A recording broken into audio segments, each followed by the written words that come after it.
College football on TBS, brought to you by Orbitz. Log on to Orbitz.com today. Book your hotel and flight together and save. It's that easy. Orbitz and go. By Dodge. You can take life as it comes, or you can grab life by the horns. Dodge. By Best Buy. Thousands of possibilities, get yours. And by the personal advisors of Ameriprise Financial. What's next? From Lincoln, Nebraska, TBS Saturday College Football, presented by Orbitz, kicks off now. And it's a battle of undefeateds here in the Big 12. 13th ranked Texas Tech and the Cornhuskers from Nebraska, both 4-4. Everybody, this is Bob Neal along with Tom Ramsey. Kip Lewis will be on the sideline for us today. It's homecoming here in Lincoln, and Nebraska has won their last 36 homecoming games. Might not be so easy today. As a matter of fact, last year down in Lubbock, Texas, the Texas Tech Red Raiders won 70-10, Nebraska's worst loss ever. And for Texas Tech, still playing great offense, but this year Nebraska's defense playing very well too, Tom. Well, they sure are, Bob. And this high-flying offense of Mike Leach, they can put up points immediately. 70 points a year ago against Nebraska. They're still doing it this year. They're averaging over 57 points, 450 yards in pass offense. Those are both number one in the nation. But this Nebraska defense is awfully tough. Second in the nation in scoring defense, only 9 points a game. They lead the country in sacks with 26. Think about this. They only had 25 sacks all of last year. So look for those defensive ends to come off the edge. Yeah, look out Cody Hodges. And by the way, people think there may be 100 passes thrown in this game. It's an air show here at Lincoln, Nebraska. And speaking of the air, here is the weather information for you. It's as close to a perfect day as possible. 65 degrees, 49% humidity, winds from the north at 10 to 15. However, the wind swirls down at field level. Could be a factor at one point or another during the day. And the forecast is clear. 65 should be the high temperature for the day.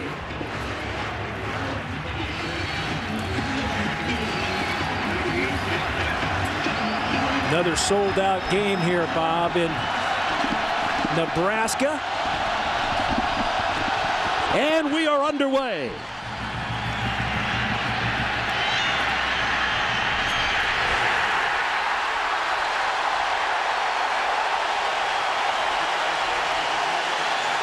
Todd Walker is hit by Bo Davis, and Texas Tech will get things underway at their 15-yard line.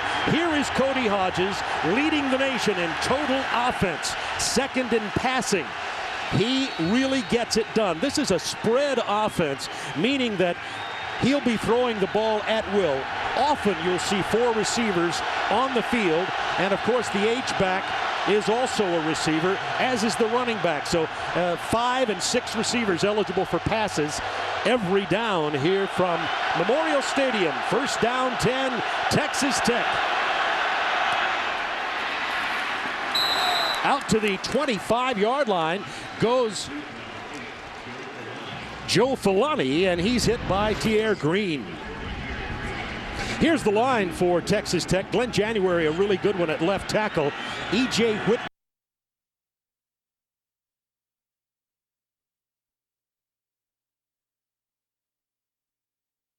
for Texas Tech.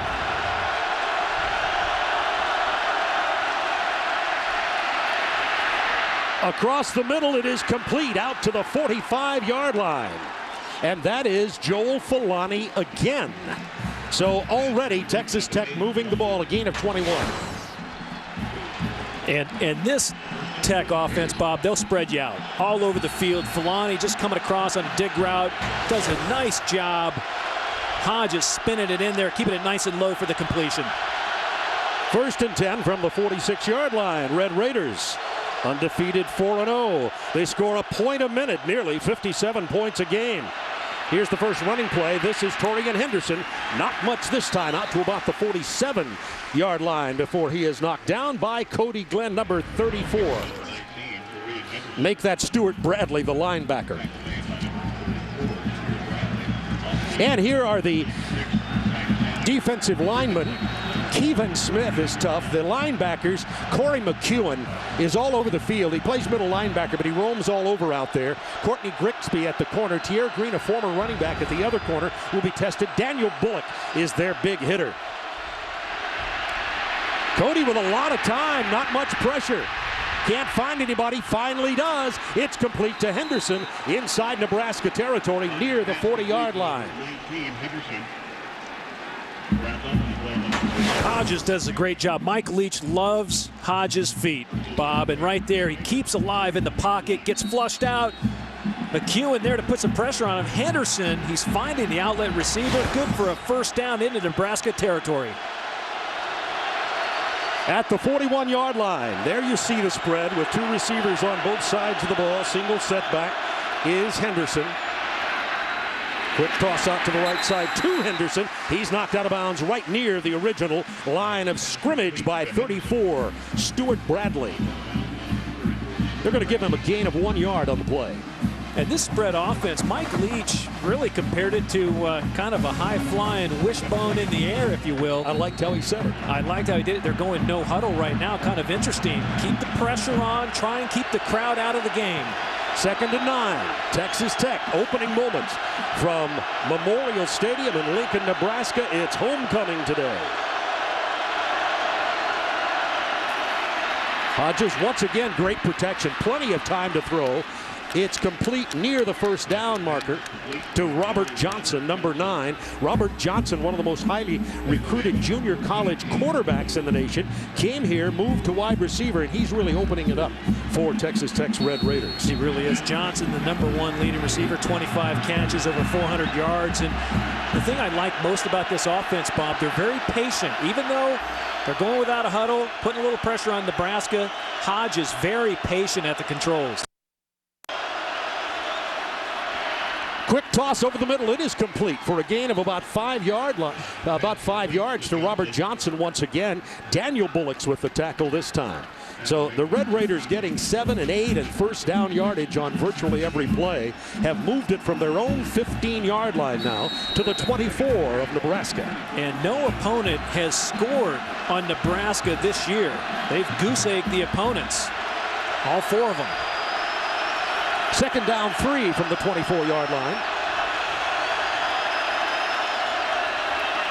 Again, not much of a pass rush. Pass released out to the left side to Henderson, and he gets near the first down mark. He stayed in bounds.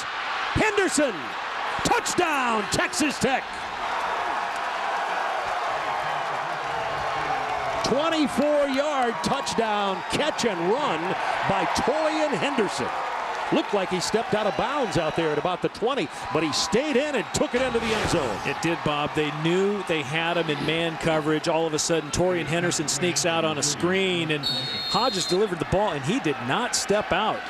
Boy, that's a good call, referee, right there on the spot, but look at him run. Ends up weaving through defenders, getting in the corner of the end zone for the first score of the game. Andrelica with the extra point. It's 7-0 Texas Tech, and they have done it in 3 minutes and 13 seconds, and that drive started at their own 15-yard line. Back at Memorial Stadium, Alex Trelica will be kicking off for the Texas Tech Red Raiders as they took it 85 yards in just over 3 minutes. Tier Green and Brandon Jackson will be deep for Nebraska. So while the Nebraska defense gets over the shell shock of the passing attack of the Texas Tech Red Raiders, Nebraska's offense, which is pretty darn good themselves, will get a chance to see what they can do. Deep backs Tier Green, former running back. He's number 30, and 32, Brandon Johnson. It's Tier Green. He decided to touch it down and then changed his mind. Green out to the 22-yard line. Whoa, baby. It was Brandon Douglas made the tackle. And let's go down now to Kip Lewis. Kip.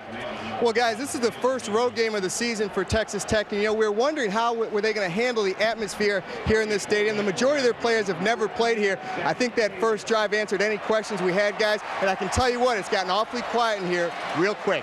Bob? Yeah, one of the things, of course, anybody who knows football knows that Nebraska needed to get their crowd in it early in this game, not out of it. So we'll see what the offense does here behind Zach Taylor. Set a school record for passing last week against Iowa State with 431 yards. Corey Ross carries the ball and gets a couple. And speaking of Zach Taylor wearing number 13. He's a junior from, ready for this, Norman, Oklahoma. His dad played for the Sooners. One of the things I asked him yesterday is I said, I guess you've always dreamed about playing for Nebraska, right? That would be not exactly. A little bit of an incongruity there. Here's a play fake. Zach Taylor with plenty of time. He goes over to the right side, and that is complete to the 43-yard line to 83, Terrence Nunn. Heck of a throw right there by Zach Taylor. Little bootleg. If you followed any bit of the West Coast offense, they love to fake run, come out the other side. Nice little boot. Zach Taylor, plenty of time, gets the ball down the field. Nice throw and catch that time. Terrence Nunn, one of the explosive Nebraska receivers. Last week, 36 of 55 for Taylor to 10 different receivers in the double overtime win over Iowa State. Taylor comes out to the left side this time. That's picked off. That is picked off at the 47-yard line by Khalid Nazaruddin. Nazaruddin might be Tech's best corner. Taylor unafraid to go out, but that's a long throw right there. That's all the way across the field. And the receiver, Nazaruddin, just beats the receiver back to the ball. A great play that time. Lyle Setensich, the defensive coordinator for Tech, told us what a great player Nazaruddin is, and he studies those receivers in the offseason, and boy, that one paid off. Well, one of your keys to the game, Tom, was that Nebraska had to avoid the turnover early, and we already have that, and to get behind early, and they've already done that. Remember, they lost 70-10 to Texas Tech at Lubbock last year. Here is a handoff to Turian Henderson. And Henderson gets inside Nebraska territory to about the 49-yard line. Wally Muhammad, number 55, came up to make the play. And Henderson, as Mike Leach said to us yesterday, the most versatile player he's ever coached. And Mike Leach has coached some great players.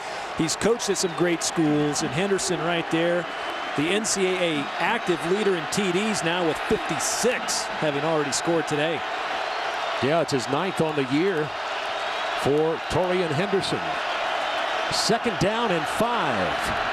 Quick toss out to the left side this time, and it's another first down. And out of bounds on the far side goes Danny Amendola. Danny is the H-back for Texas Tech. And as we talked to the head coach, he's, it doesn't matter what you call these guys. They're all pass receivers. And Amendola had 16 catches for 223 yards coming into the game, and even though he's an H-back, he had only 1 carry. So another first down. Texas Tech leading 7-0 already from the 42 of Nebraska. Nebraska's defense number 2 in the nation, allowing just over 9 points a game. They've already given up 7. Hodges under some pressure. He released it before he went down, incomplete to Henderson. Doug Enduro, the man covering on the play for Nebraska. And somehow Hodges gets the ball off. A lot of pressure from the backside. I believe that's Wally Muhammad. Doug Enduro was the one with the pressure, and boy, I tell you what, Bob, they got lucky right there. Not taking a sack, but credit Hodges that time, just getting rid of it. 2nd down, 10 now from the 42, and after that play, the Cornhusker crowd getting back into the game with split backs in the shotgun for Cody Hodges. Good time again, over the middle, complete, near the first down marker. That was Bristol Olomua, you can say it better than I. Olomua, and Bristol is 6'5", 260, a tight end. And Mike Leach told us yesterday, Tom, that he thinks this young man is ready to break out and really make a mark here with Texas Tech football. Yeah, he's quite an athlete, has the best vertical jump on the team at 40 inches. Wow. And at 6'5", 260, that's quite a feat. This time Hodges goes behind center to try to get the 1 yard needed for the first down for the Raiders. We have 9:22 to go in the first quarter, 7-0. Texas Tech. Corey Hodges, he does not look like a ballet dancer the way he moves around, but as his coach says, he just gets it done. Yeah, he's a thick guy, 6'2", 210. They stuffed him on third down. So 4th down and inches now. Texas Tech 2 of 2 on the year on 4th down. They're not afraid to go for it. Yeah, and Hodges back up there under the center this time. See if he keeps it again. No, this time he gives it to Henderson. He gets the 1st down and a little more inside the 30 to the 29-yard line. 34, Stuart Bradley came over to get it as he got 4 yards on the carry. So Henderson has been the workhorse early here, as he is so often. And they follow that big right sideline. Gabe Hall, Manny Ramirez, 6'4", 340-pound guard. Watch, they just lock on right there. It just creates the hole. That's just good push right at the point of attack. Texas Tech 10 yards away from the red zone, where they are perfect on the year, by the way. 26 out of 26 inside the 10 with only 3 field goals. So once they get this close, they usually draw blood. Hodges gonna run it to the 24-yard line. Hodges, likewise, as we were talking, he's no Baryshnikov, but he's got pretty quick feet, Tom, and he can run when he needs to. Is he going to be mad at me for saying he's no Baryshnikov? No, but his mother might. Exactly. We love it. We love it. There's Mike Leach. And I'd say this, Mike Leach, a little bit unconventional as a head coach, willing to take all kinds of chances, and he will use every inch of the field, Bob. He's unconventional as a person. We just really enjoyed meeting him. He has a law degree. It's a long story. We'll tell you all throughout the game about Mike Leach and how he got to where he is. In his 6 years, Texas Tech head man. Cody Hodges goes down this time. Way back at the 40, it was Jay Moore who came to get him, number 44. Jay Moore coming off the edge from that open end, and they ran some games. They ran a little stunt up top, and that time the offensive line not able to track number 44. Just pushes Hodges down, and I really like those Nebraska defensive ends. Jay Moore, number 44, Adam Carricker, the other big end. Carricker with 5 sacks on the year. Great pressure that time by Nebraska's defense. So the black shirt defense of Nebraska now has them in a 3rd and 17. Crowd noise getting deafening for Hodges. Whistle blows, flag in the backfield, in the defensive backfield, but that was before the snap of the ball. Game on the offense. Delay of game. The time clock wound down for Cody Hodges. That's going to tag another 5 yards on it. Well, there's Husker Nation at work again, Bob. Yeah. Talking to the athletic director, Steve Peterson, they're adding more seats here. Yeah, they've been selling out. They've been selling out for years, but they're adding more. 273rd consecutive sellout, 74,000 in here now. They'll be getting nearly 90,000 when they finish the expansion. One of the greatest venues in all of college football, Memorial Stadium, Tom Osborne Field in Lincoln. This is 3rd and 22 for Texas Tech. Hodges under pressure, getting out of there, finding nobody and getting out of bounds. He was hit right at the out-of-bounds marker. No flag comes down. Far short of the 1st down. Duggan Duro is the man who came over to make the play. He only gets 4 on it.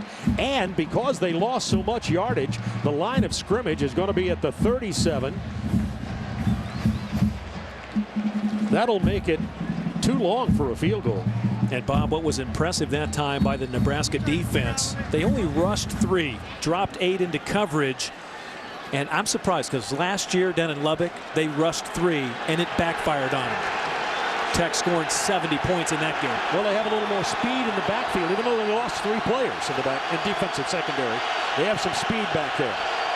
So how about this? On 4th down, they're going for it. Texas Tech, this is Mike Leach. When we talk about Mike Leach, and of course he went up there to try to draw Nebraska offside. He did. It won't get him anything as Lakeven Smith jumped. Won't get him a 1st down. 5 yards, 4th down. Tried to move it up so it might maybe get close enough for field goal range. But they're still not going to try it. The field goal kicker, by the way, Alex Trelica, is a really good one. He's 86 of 86 in point afters for his career, but he's only 4 of 5 on the year, and his long one's 45 yards. So they're going to go on 4th down again. Gotta love it. Well, here's Robert Johnson right here in the slot. Keep an eye on him. Robert Johnson, number 9. Hodges behind the center on this play. And that crowd noise gets a timeout called. With 6:31 to go in the first period, Texas Tech took it down the field lickety-split first time. This time they're in a stall. After the timeout, Texas Tech has decided to go for the field goal. It will be a 49-yard attempt by Alex Trelica. Alex is a sophomore. His long on the year is 46 yards. He is 4 out of 5. Alex Reyes, the punter, is holding. It's blocked.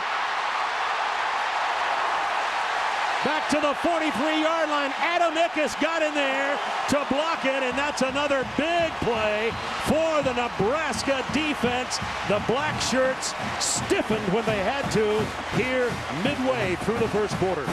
And Bob, they've been doing it all season long. They did it against the Pitt Panthers. They blocked a field goal to keep that win right there. Ickes coming right through the middle of the line, and they almost got that and returned it.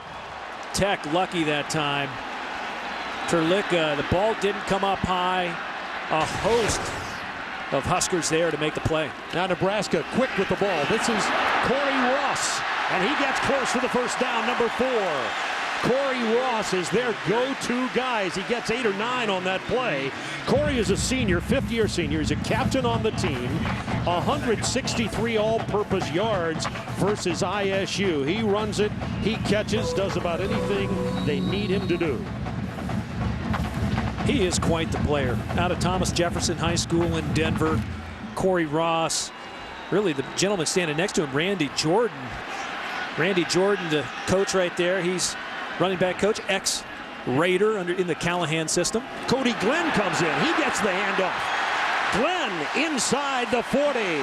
Nebraska effective running the ball. Fletcher Session, the middle linebacker, came over to make the play. Again, the offensive line, a nice job. The center man, number 50, gets his guy out of there. And Bill Callahan, of course, his emphasis and background revolves around the offensive line. He's got a great offensive line coach here, too. Dennis Wagner, Bob, from Fresno State. He's been with Callahan now 2 years. On the first down, here's Corey Ross back in. He finds running room. Penalty marker is down, however, as Ross goes down at the 26-yard line. A flag has flown. Randall Cherry came over to make the play, number 84 for Texas Tech's Red Raiders. We talked to Corey Ross yesterday. What a wonderful young man, very engaging. He's roommates with Zach Taylor, the quarterback. He says 28 on the offense, illegal crackback block, 15-yard penalty, first down. Oh man, that's big, 15 yards. Anyway, he says his mama didn't raise a fool. He knew right away rooming with the quarterback would not be a bad idea. Well, that was I think Randy Jordan, the running back coach, gave him a little hint too. Hey, get close to the quarterback in this offense. They can make you look really good. They move this ball all the way back out here to the 45-yard line now for Nebraska. Yeah, last week in double overtime, it was Corey Ross who caught the touchdown pass to give Nebraska the win, and he was so open, he was yelling so loud you could pick it up on the sideline microphones for Zach Taylor to hit him with the pass. Zach calmly tossed it into the end zone for the OT win. Taylor hit as he throws. Incomplete. Barry Turner, a freshman who is really getting a lot of pub, comes in there. Let's take a look at today's Orbit's fast and easy keys to the game, Tom. And that effective offense, Bob, really revolves around an effective use of run and pass, possibly a balanced offense by Callahan. Big game from Corey Ross, whether he's running the ball or catching the ball, and then you got to play strong defense. You got to be able to get your defense, make plays, but yet get off the field and let your offense produce some points and some yards for you. Nebraska now first down and 17. They're going to pitch it and come to the left side. To the 40, and down hard there goes their freshman running back, Lucky. Oh, I like Marlon Lucky, the true freshman out of North Hollywood High School in California, and one of the most sought-after running backs in the country. He only did this in high school. 4,881 yards and 81 touchdowns in 3 seasons. What's up with that? It's an endurance runner. Man. Our 1st and 10 line is brought to you by Napa. You see where it goes across there, about the 29-yard line. Out of the gun. Here's Zach Taylor throwing on the run. Has a man incomplete down at the 19-yard line. Grant Mulkey, the intended receiver.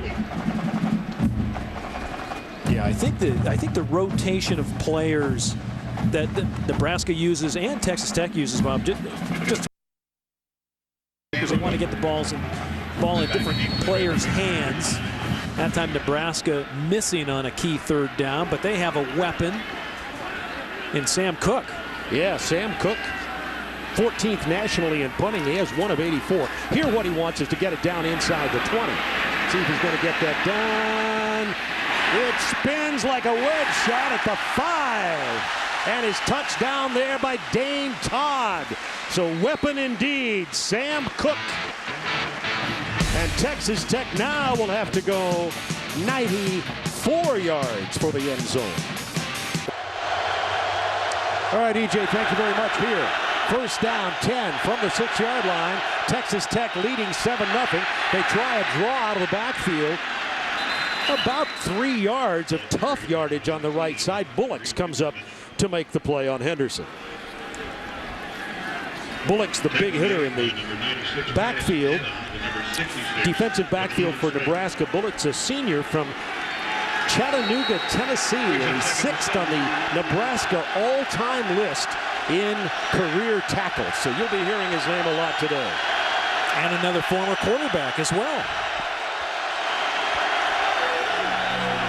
2nd down, 7 from the 9. The play fake this time. Hodges going deep across the middle, has his man. It's a 1st down at the 38-yard line to Jarrett Hicks. Jarrett Hicks with 18 catches and 229 yards coming in here. Working on Zach Bowman Jr. out there, and they lost some defensive backs here. Right there, that's a great throw. Boy, and Hicks is a big target too. Watch him coming across the middle, just one-on-one with Bowman in the corner. Bowman timed it up pretty well, but Hicks, big-bodied guy, 6'4", 210-pounder with great position. Yeah, they have to ice down Cody Hodges' arm between quarters. He throws it so much. Going to give it to Henderson. Henderson cuts against the grain and up to the 43-yard line where he goes down, hit by Bo Rude. And now let's take a look at today's Orbit's fast and easy keys to the game for Texas Tech. Well, Texas Tech on offense, of course, you don't want to turn the ball over. You keep the crowd out of the game. And spreading the ball, Mike Leach told us yesterday, he wants to get the ball to a lot of playmakers' hands. And then, of course, they got to protect Cody Hodges against that big rush in Nebraska. But so far, Bob, Nebraska, with the exception of 1 sack, really hasn't put that much pressure on him. Yeah, Kansas sacked him 5 times, Hodges, last week. 2nd and 5. Hodges can't find anybody, but has not much problem running for the 1st down over to the far side, out to the 48 or 49-yard line. Gain of 7, that'll give him a 1st down. And that offensive line is doing a great job. One of the things they do, Bob, they come out with really wide splits, and maybe we can take a look at that in the next play as they line up. When I say wide splits, between the center and guard and tackle, they'll split up to 5 feet, and they really challenge the defensive line. You want to run through this gap? Oh, go ahead, run through this gap. We'll run around you. Right here, you see the amount of space here. Look at that. That's 4.5 feet. That's the widest split in college football. Yeah, it is so tempting to think they can run through there. What it does, among other things, also wears the defensive players down. Looking for Robert Johnson, nearly intercepted at the 15-yard line by Daniel Bullocks. Nice play by Bullocks, but just to pick up on your point, Bob, so true. When you have those wide splits, if you think running an extra 5 feet on every down is not a big thing for a defensive end, it is. By mid-game, trust me, they're huffing and puffing, and You run that extra 5 feet on every play, they'll get an advantage for you. Yeah, one of the reasons Kevin Cosgrove said we could see as many as 10 defensive linemen rolling in and out of this game to try to conserve the energy. It is 2nd down and 10 now from the 49-yard line. Texas Tech leading late in the first quarter, 7-0. Here's a shovel pass. Henderson cuts inside. He is a tough runner. Catches the ball, runs it so well, and he's up close to the first down before Blake Tiedke will take him down, and it is a first down. With those splits, too, you can run a little shovel. Watch, they'll take this guy out. He'll block down, and watch Henderson. He'll come across and then hit it right up in here. Short little pass, watch, and it is a pass. Boy, you get guys blocked. When you get teams spread out, it really cleans a look up for a quarterback and a receiver. Well, Mike Leach and the Red Raiders are making me a believer about this offense. They are explosive. Across the middle, it is complete, short of the first down. Big hit put down there by Tiedke. He hit Jared Hicks. But that's a gain of, they're going to give him 9. Just short of the first down. That was a great read and reaction by Blake Tiedke, who earned a scholarship in the offseason. Coming out of spring ball, really did a nice job and took over the position. They're very happy with him, and that was just great reaction, keeping it 2nd and short. But Tech once again driving. 2nd down, less than a yard. Still they line up in the spread formation. It's complete for the first down to the 23-yard line to Brandon Douglas, number 11. He barely hung on to the ball, but give him credit. He did hang on to the ball. Junior. Just another in the arsenal of receivers Texas Tech has. And so far, what I'm most impressed, Cody Hodges really able to get the ball out early. Great reaction time, good quick feet.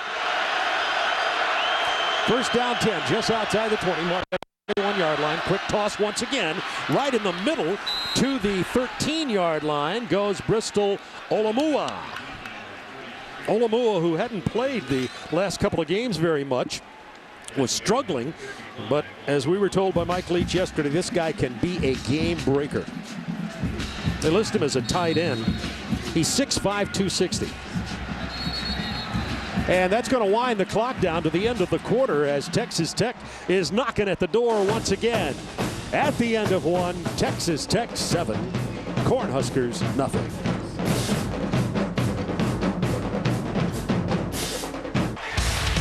Welcome back to TBS Saturday College Football presented by Orbitz as we get set to start the second quarter. 7-0 Texas Tech, and the Red Raiders on the drive again on 2nd down 2 from the 13-yard line of Nebraska.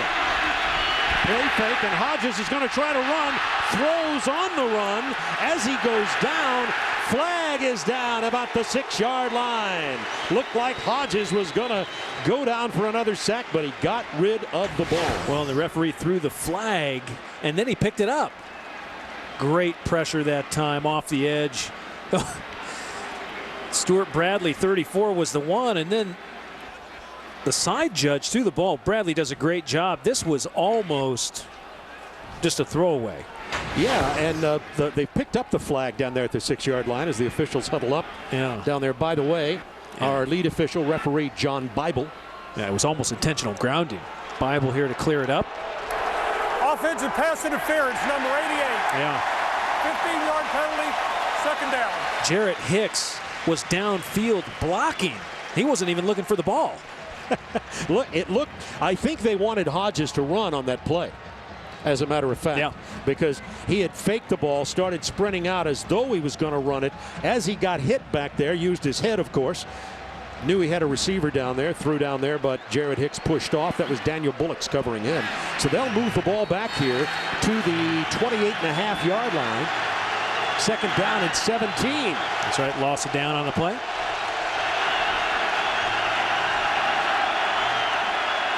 The only way Texas Tech has been stopped so far today, they only have one touchdown, is by themselves with penalties in this case. Here's a blitz onto Hodges. Hodges has to get rid of it too quickly. Wanted to hit Henderson. It's incomplete. Dangerous throw that time by Hodges, and he's been dead accurate today. Comes into the game at 72% accuracy, 13 touchdowns, 2 interceptions. Yeah, and he's 14 of 17 so far today. Were 164 yards and the touchdown. But now a 3rd and long once again. That, by the way, was LaKeven Smith, who's a speed rusher. I mean, they've got some speed on this Nebraska defensive line that applied the pressure. So now 3rd and 17. Cornhusker crowd getting into it. This formation is spread nearly sideline to sideline. That's how wide the offense is for Texas Tech. Hodges in the pocket, going downfield looking for Hicks. Incomplete, and there's a flag down there at the 5-yard line. Zachary Bowman was covering, along with Tiedke. Pass interference, number 1 on the defense. 15 yards, first down. Boy, that call hurts. That was a big one. And that ball was, I think, even if he caught it and wasn't pushed, he would have been out of bounds as we look again. I think you're right, Bob. Zach Bowman running stride for stride, but what Zach Bowman never did, number 1, he never turned his head back. See how he's jostling with Hicks. And really, if you're Nebraska and Bill Callahan, you're saying, hey, that ball was uncatchable. Don't even throw the flag. But right now, first down for Tech again. Well, they had it first down at the 13, and now after the penalty, it's first down at the 14-yard line, leading 7-0. Red Raiders moving up and down the field. But only 1 touchdown, which came on the first drive of the game. An 85-yard drive thrown across the middle. Into the end zone goes Filani, Joel Filani, and the 2nd touchdown of the day for Texas Tech. How do you stop the Red Raiders?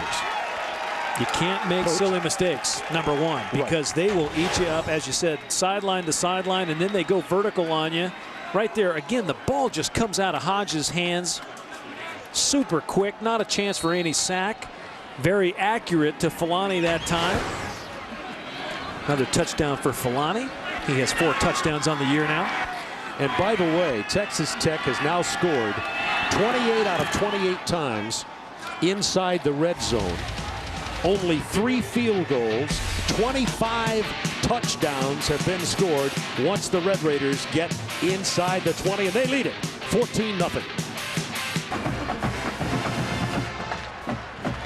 You're watching TBS Saturday College Football presented by Orbitz. Here are some scores from a lot of action, a lot of big games around the country. And there is Cody Hodges, 14 of 17, 164 yards. How about this? Henderson has 21 yards receiving and 46 carrying the ball already today. Treleka to kick off. It's Jackson and Green back deep. In and out of his hands and out of the end zone. And they'll take it out to the 20-yard line. It was Tier Green who couldn't hold on to it. Let's go down to Kip Lewis. Kip. Hey, guys, I want to show you something real quick. Usually when you're taught to throw the football, you put your hand on it, something like this. But next time Cody Hodges is out there, watch how he throws the football. Let me change hands here. He throws it with his thumb on the football. He does not use the laces. And, Tom, I guarantee you, they didn't teach you how to throw the football like that at UCLA, did they? No, they didn't. And I was talking to Chris Cook, their SID, before the game. I said, how does he do that? He said, well, in high school, he never had pass protection, so he just learned how to throw it quick. Here is Corey Ross for the first down. Look at his moves out there. Corey Ross all the way out to the 43-yard line. Sylvester Bradley got him.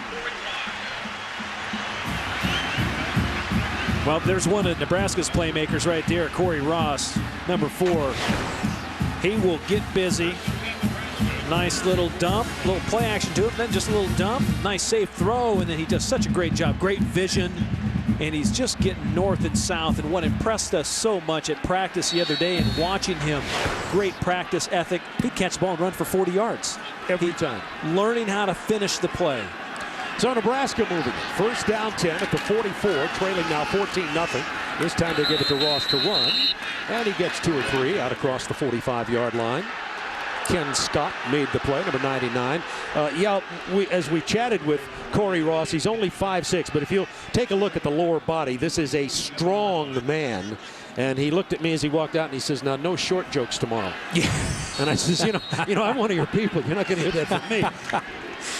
Well, last year, he was big and tall last year, rushing for 1,102 yards, a 5.3 yard average. 5th leading rusher in the Big 12. And I got to tell you, the names ahead of him last year: Cedric Benson, Adrian Peterson, Vernon Morency, Darren Sproles. 3 of the 4 guys are in the NFL. And Nebraska gets the first down to the 44 to Nate Swift, the freshman who caught his first collegiate passes last week, and he'll get the first down. Our college football on TBS doubleheader continues with a Pac-10 showdown as the number 9 California Golden Bears take on 16th ranked UCLA at the Rose Bowl in Pasadena. And our battle of the unbeatens continues today. Neither of them have lost, and by the time this is over, there'll only be 2 of these teams. I guess you can figure that out, right? First down and 10 for Nebraska. And look out. John Saldi was right back in the face of Corey Ross and jerked him down. His head went down a strange way there, almost like there was a face mask, but no flag has been thrown. Boy, Saldi just comes unblocked. He just hit Ross high. But going back to the TBS doubleheader, Bob, Cal and Texas Tech squared off in the Holiday Bowl last year. Remember, Jeff Tedford brings great teams in to play, and Tech beat them in San Diego and capped off an 8-4 year. More on that in a moment. This is second down and 13. Out of the shotgun, under pressure. Screen pass over the middle. He was looking for Corey Ross, but there was nobody there but a white shirt. Our 1st and 10 line brought to you by Napa. We have 12:26 to go in the first half. There's that 1st and 10 line. What would you do without it? Not anymore. You get to count on it. What amazes me, I tried to get the technicians to explain how that worked yesterday. I still don't understand, but how accurate it is on the first down. When the ball touches the nose of that marker, you can count on it. 3rd down and long now. Zach Taylor's going to tuck it and run. Saldi's after him, broke the tackle, dives across the boundary, close to the first down. Nazaruddin was chasing him. Let's see if he's close enough for the first. What a play by Zach Taylor. Nice play by Taylor. They didn't spot where the ball went out. They spotted where his foot went out of bounds. Boy, he hangs in the pocket as long as he can, Bob. And then all of a sudden he breaks. Saldi right there, though, mirroring him, but he's able to shake Saldi. You see where? Yeah, his knee touchdown back there at the, let's see, they'll put it at about the 32 yards line, so it'll be 4th and about 2. Yeah, he put that ball up, though. Let's see what happens here. We get a jumbo offensive set in there with some more blockers. Corey Ross in the game. They're going for it on 4th down. Bill Callahan. Yeah, Bill Callahan going to call timeout here. Good call. Reset. Timeout, Nebraska. We have 12:16 to go in the first half. Bob Neal, Tom Ramsey, Kip Lewis with you from Lincoln, Nebraska. College football on TBS, brought to you by Kia Motors. Kia, the power to surprise. And by Energizer. Keep going. That's exactly what Nebraska is going to want to do here. It'll be 4th down and 2 at about the 33-yard line of Texas Tech. Cornhuskers trailing 14-0 with 12:17 to go in the half.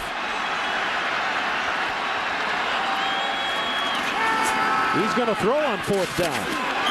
Incomplete. And the Cornhuskers on a 4th and 2 try to throw the ball. It was intended for Isaiah Fluellen. It hit the dirt before he could catch it. And Zach Taylor is now 3 for 8 on the afternoon for only 54 yards. Well, in a way, I like the call because they're willing to throw a pass on 4th down, but they go against the best cover guy of Tech. But 4th down is an attitude play. Go get it on the ground. That's a trench play. Give it to number 4. Give it to Corey Ross. Let him get it. But who am I to say? Bill Callahan's going calling the plays.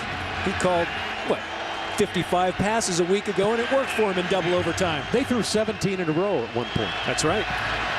Who would have ever thought Nebraska would throw 17 passes in a row? They're still talking about that around Lincoln, and it's not necessarily positive talk, even if they win. They still like that tailback, the eye. Texas Tech running it on the first down play. Adamikis comes up to make the stop on Henderson. 14-0, Texas Tech.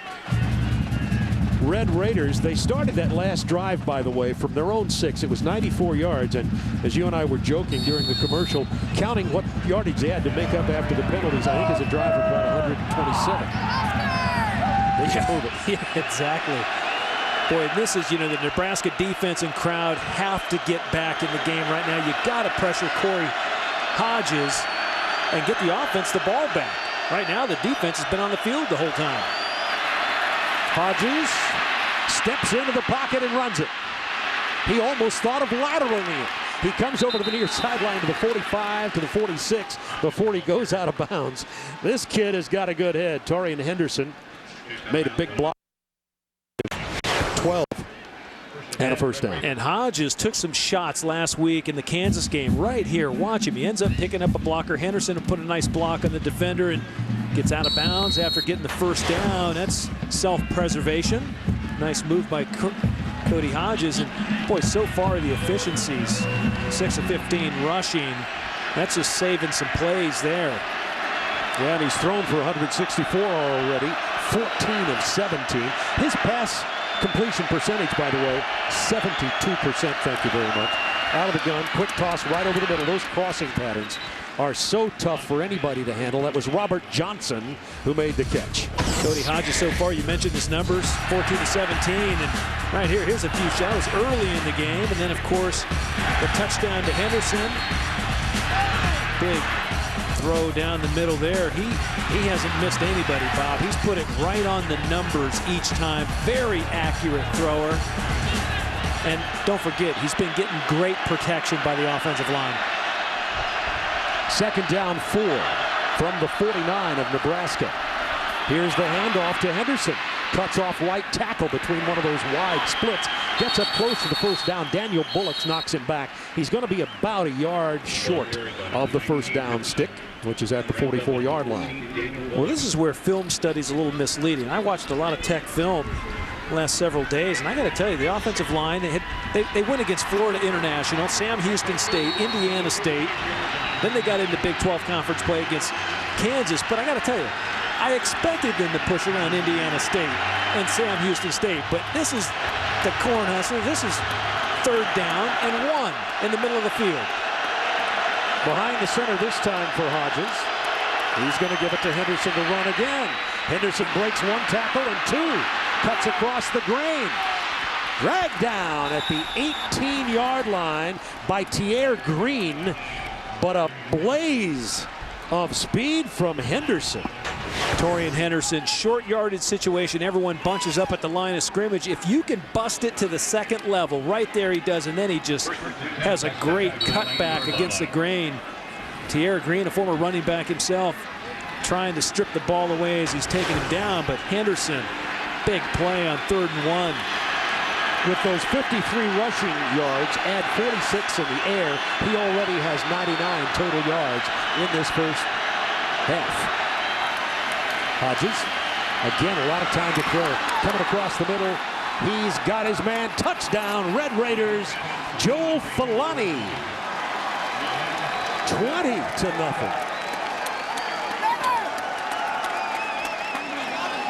Filani now with 2 catches out of the 3. And how about these numbers? 16 of 19, 188, and 2 touchdowns. And look, he just runs a post, but the thing about it, at the top of the route, he stemmed him to the corner. Grigsby got turned around, the ball right on time. A great throw by Hodges, 2nd touchdown for Filani. And Courtney Grigsby trying to cover on the play. You saw on the replay, stumbled a bit. Not only can't you stumble, but you have to play perfect pass defense against this offense. Cody Hodges, 16 of 19, 188 yards, 2 touchdown passes. He's the nation's leader as a quarterback, and he's just building on it today. Matter of fact, he's going to run away there. 77,580,000 stunned fans here at Memorial Stadium in Lincoln. Tier Green's going to just watch that one go in and out of the end zone, out to the 20, and let's go to EJ.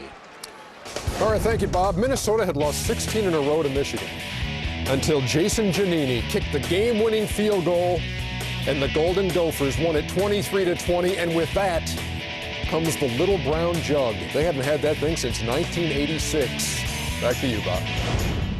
Thank you, Jay. You could have gone all day without telling me the Michigan score. I think Ernie served that one up on purpose. Knowing you bleed blue. I'm gushing right now. Nice play fake. Did Terrence Nunn hold on to the ball? I think they're waving it off. Incomplete. Oh, that was wide open. Terrence Nunn just couldn't get back to it at the 40-yard line on that rollout by Zach Taylor. He had plenty of time and had a wide open receiver. Oh, he had him wide open, and the ball just comes up short. He had three guys open. Zach Taylor that time just not getting enough arm strength behind the ball. And the Nebraska fans are quiet. Just stunned. I said 77,580. It's probably about 74,000. There may be 3,000 Texas Tech Raider fans here. They're not so stunned. Zach Taylor, once again, plenty of time. Across the middle, completely missed Mulkey. And then Mulkey took a shot, and there's a flag down. Dwayne Slay leveled Mulkey after that pass was incomplete. Yeah, and Dwayne Slay that time, you don't need the ball. The play's over. Personal foul number 3 on the defense. 15-yard penalty, first down. Andy went up high on Mulkey, which I really believe drew the flag. Texas Tech worse in the NCAA, 12 penalties a game, 115 yards.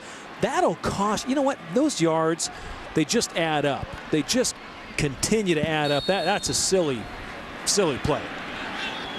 Silly enough to give Nebraska the first down out at their 35-yard line, keep their drive alive. The Cornhuskers struggling to move the ball. They cannot keep the offense on the field. That helps this time. This is complete over on the far side for the first down to the 50-yard line. Goes Mark LaFleur, number 9. That was a 12-yard gain for the first down. And you know, they really, I think the Nebraska faithful, Bob, they're not satisfied with last week. Zach Taylor, 431 yards, record-setting performance, 36 completions. I just think that they say, you know what have you done for me lately? Where are the first downs? Where are the points? We're losing 21-0. And who would have thunk Tech would have just started where they left off a year ago down in Lubbock? Look at the look on the face. That says it all right there. Cornhuskers, this is homecoming, and Nebraska has not lost in their last 36 homecoming games. A little bit unusual for homecoming to be here at this time of the year. It's a little early, but Nebraska has played 5, counting this game, consecutive games here in Lincoln before they go on the road. And John Saldi is down for Texas Tech. They didn't keep him down long. No, they didn't. Yeah, Nebraska, you said it when we were at break a few moments ago, Bob. Nebraska can't settle for 3 points here and a stalled drive there. They got to put points on the board. This drive has to pay off for them right now. First down 10 from the 47 as Saldi goes to the sidelines. We'll get a report on whether or not he's significantly injured. Zach Taylor. Wide open. Zach's going to run it and dive to the 39-yard line. Penalty marker down in the backfield. Fletcher Session came up to make the play. This telecast is a copyrighted presentation of the University of Nebraska, a member of the Big 12 Conference. May not be reproduced or retransmitted in any form, and the accounts and descriptions of this game may not be disseminated without expressed written consent of the University of Nebraska or the Big 12 Conference. And back they go, holding Nebraska. Boy, just when they get untracked, they're beset by mistakes and penalties. And Bill Callahan has talked to us about this offense. and really all the team, their emphasis this week was focus. Don't commit the silly penalties. And there's another one. My, oh my. They're shaking. 79 offense. 5 yards, first down. That's Fuamatu Thomas over on the left side. 5 penalties, 50 yards against the Cornhuskers. I think they're shocked. Yeah, I think so. As much as they didn't want to seek revenge against Texas Tech this week, I kept bringing it up. No one wanted to talk about it.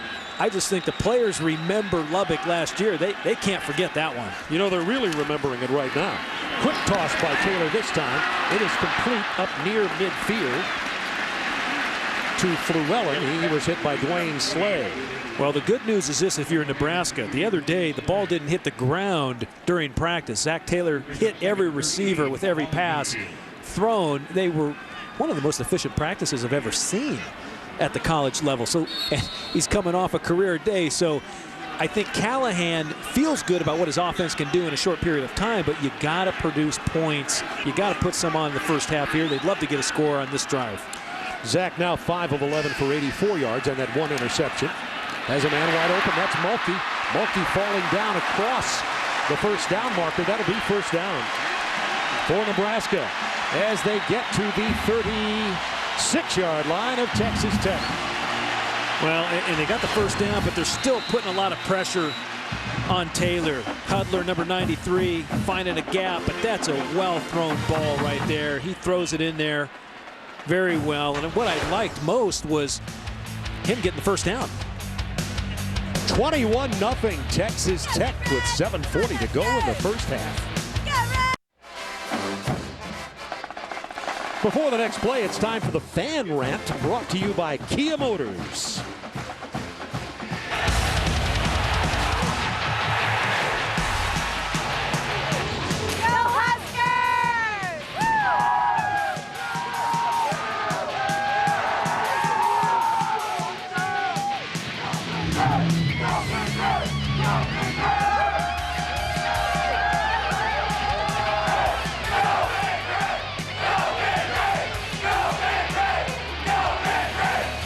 The players couldn't see what we're seeing right there. Might pump them up a little bit. Taylor more successful on this drive. He has the Cornhuskers first down 10 at the 36 of Texas Tech. Across the middle, he's got a man open. It's complete near the first down marker, and that goes to Mark LaFleur. Took a tough hit down there, but he gets the ball down close enough, and it is a Cornhusker first down gain of 11. And so far in this drive, 4 of 5 for 53 yards, and before this drive he's only 3 of 8 for 54. So Zach Taylor finding his rhythm right now, and that tempo of the offense picking up. Another thing, Tom, as you've said so many times, it's about tempo, and you got to be on the field to establish tempo. They give it to Corey Ross. He gets about 3 or 4 over on the right side. Let's go down to Kip Lewis. Kip. Hey, guys, one thing I noticed on this drive, earlier in the game, Zach Taylor, a lot of his balls were barely getting to the receiver. You notice on this drive, he's throwing the ball with a lot more authority and a lot more confidence. You can just see the way he's out there. He looks like he's much more comfortable now than he was earlier in the game, guys. Thanks, Kip. Maybe he's not using the laces either. No. I think he's getting a little more time right now. I thought that defense was coming after him in the first quarter. Didn't give him a chance to set his feet. Second down 7, and it's going to be second down 12. 79 offense. And once again, second down. That's the call for the second time against Fuamatu Thomas. 6 penalties, 55 yards for Nebraska in this game. Man, Fuamatu Thomas out of Honolulu, Hawaii, played at the College of San Francisco, City College of San Francisco. Puts out a lot of good players.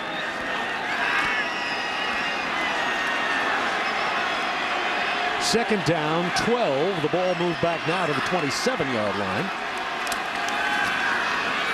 Taylor goes over to the right side, incomplete. Looking for LaFleur again. Well, Taylor that time saw a defender where LaFleur was running, and he did take a little off the ball that time. He wanted the receiver to sit down for him. It was a zone. He's running into a zone. Well, you ask your receivers, if you recognize zones, sit down in the hole. because that's what the quarterback's seeing. If it was man coverage, you want to keep running. A big third down facing the Huskers right now. And Corey Ross on the sideline with a slight limp. We'll check on his conditions. Zach Taylor going out to the right side. On left side, it's complete. And that's to his former community college teammate, France Hardy.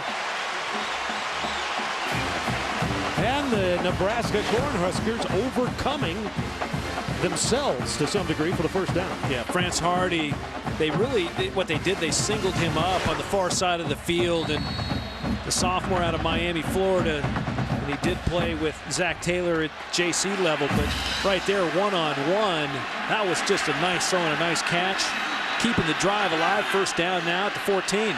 Brandon Jackson, 32, the lone setback. Taylor, incomplete. Intended to Mulkey down here about the 15-yard line. Would have been much gain on that play as it is.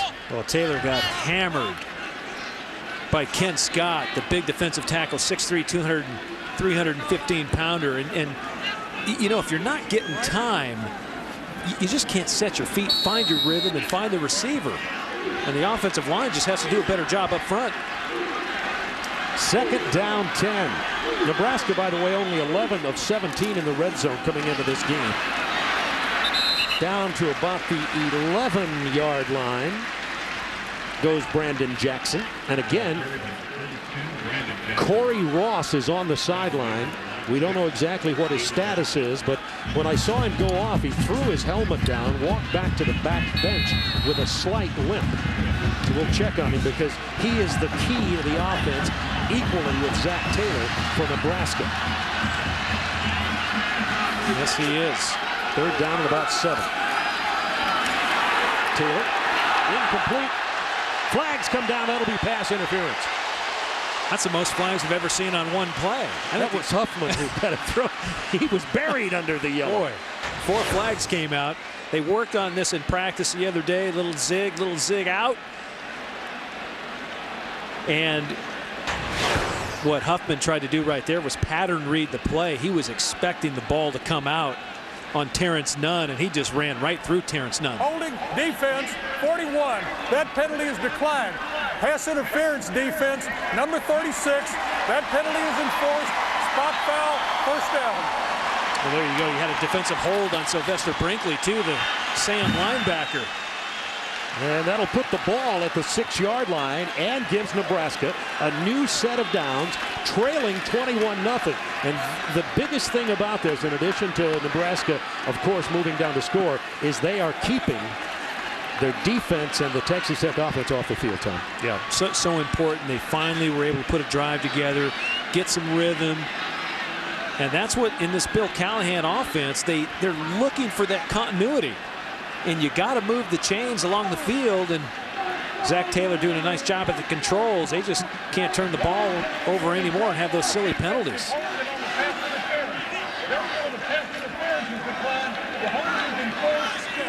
The defensive holding, the defensive holding was enforced, automatic first down. Yeah, they switched that one around. Yep. And it would have made a tremendous difference otherwise. But I swear they spotted the ball about a half a yard closer to the goal line. So first down.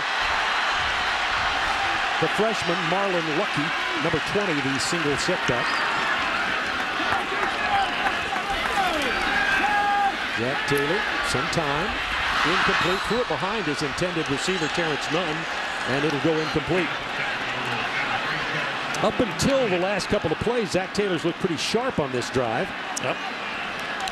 But he missed Nunn. Nunn might have had a chance for that reception. And there's Corey Ross again on the sidelines walking back. We see him not with a limp, but something is a little wrong because he's out of the ball game. And he is so, when they won in double overtime last week, it was down here inside the 10. And he's the man who caught the pass, grabs his helmet. Maybe he'll be back out there. And remember, last year he struggled with turf toe. And those things can come back. Tech, third and final timeout of the half. So Texas Tech decides to call a timeout as it's second down and goal from the 5. And that is their last timeout of the half with 5 minutes and 26 seconds to go here in Lincoln, Nebraska. And let's go back to Ernie Johnson.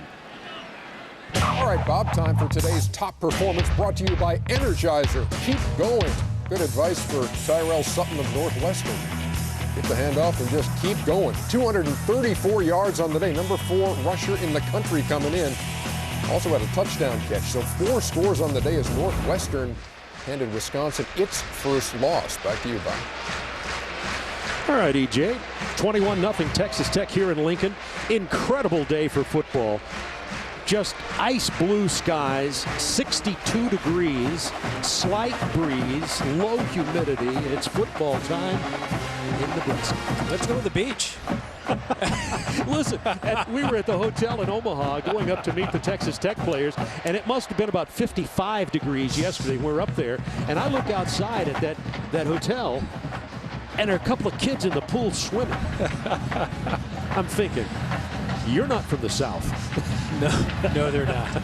No, they're not. That, you know, Lyle Settenich, the defensive coordinator of Texas Tech, he's a big fly fisherman. I asked him, I said, hey, do you take Mike Leach out and do a little fly fishing? He goes, Tom, he likes to roller skate and surf. I said, are you kidding me?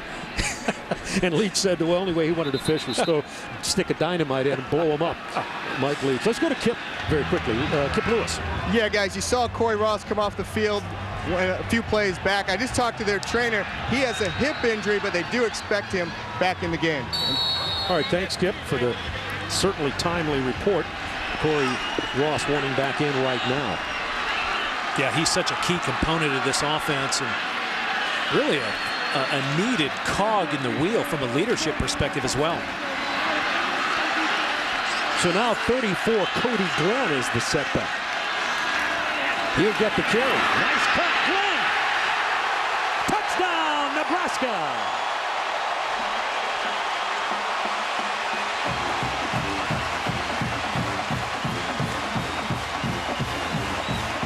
That's Glenn's first career touchdown.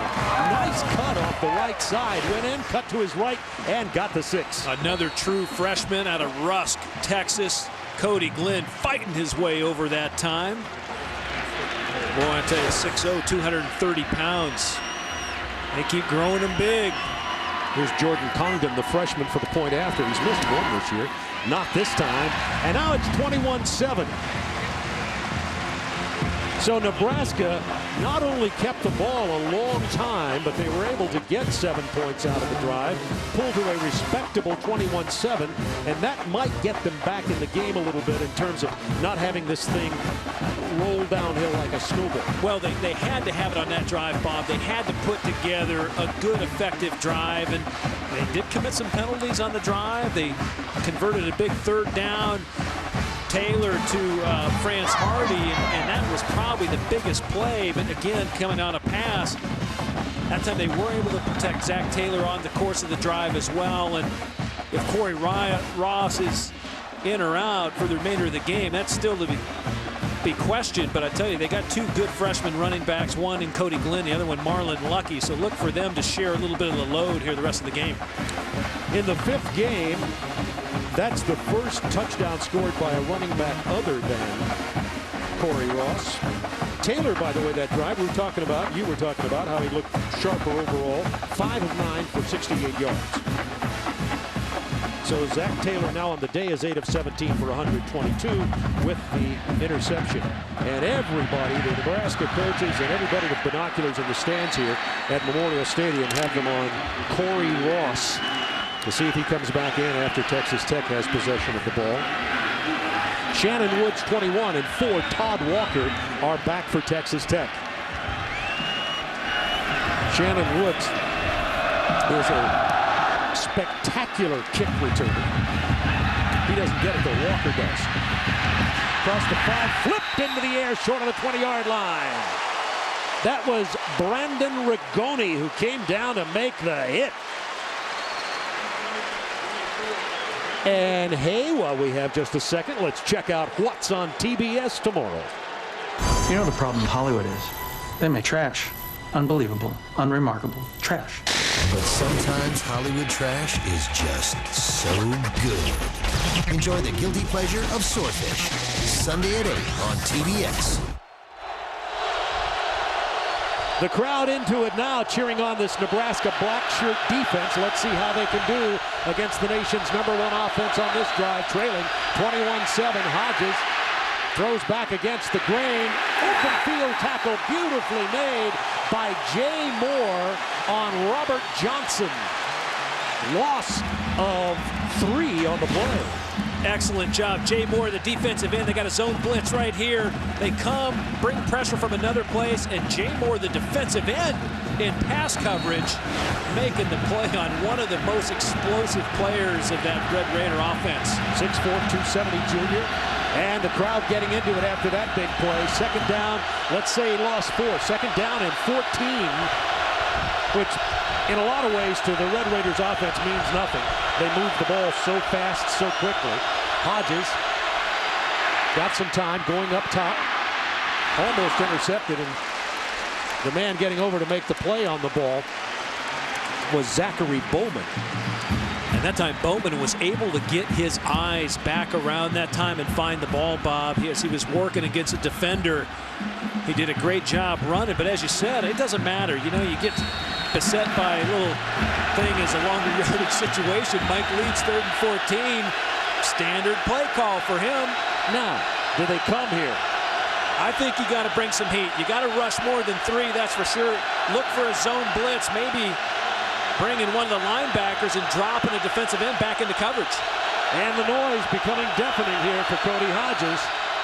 Hodges waiting, lobbing up high, has nobody at home.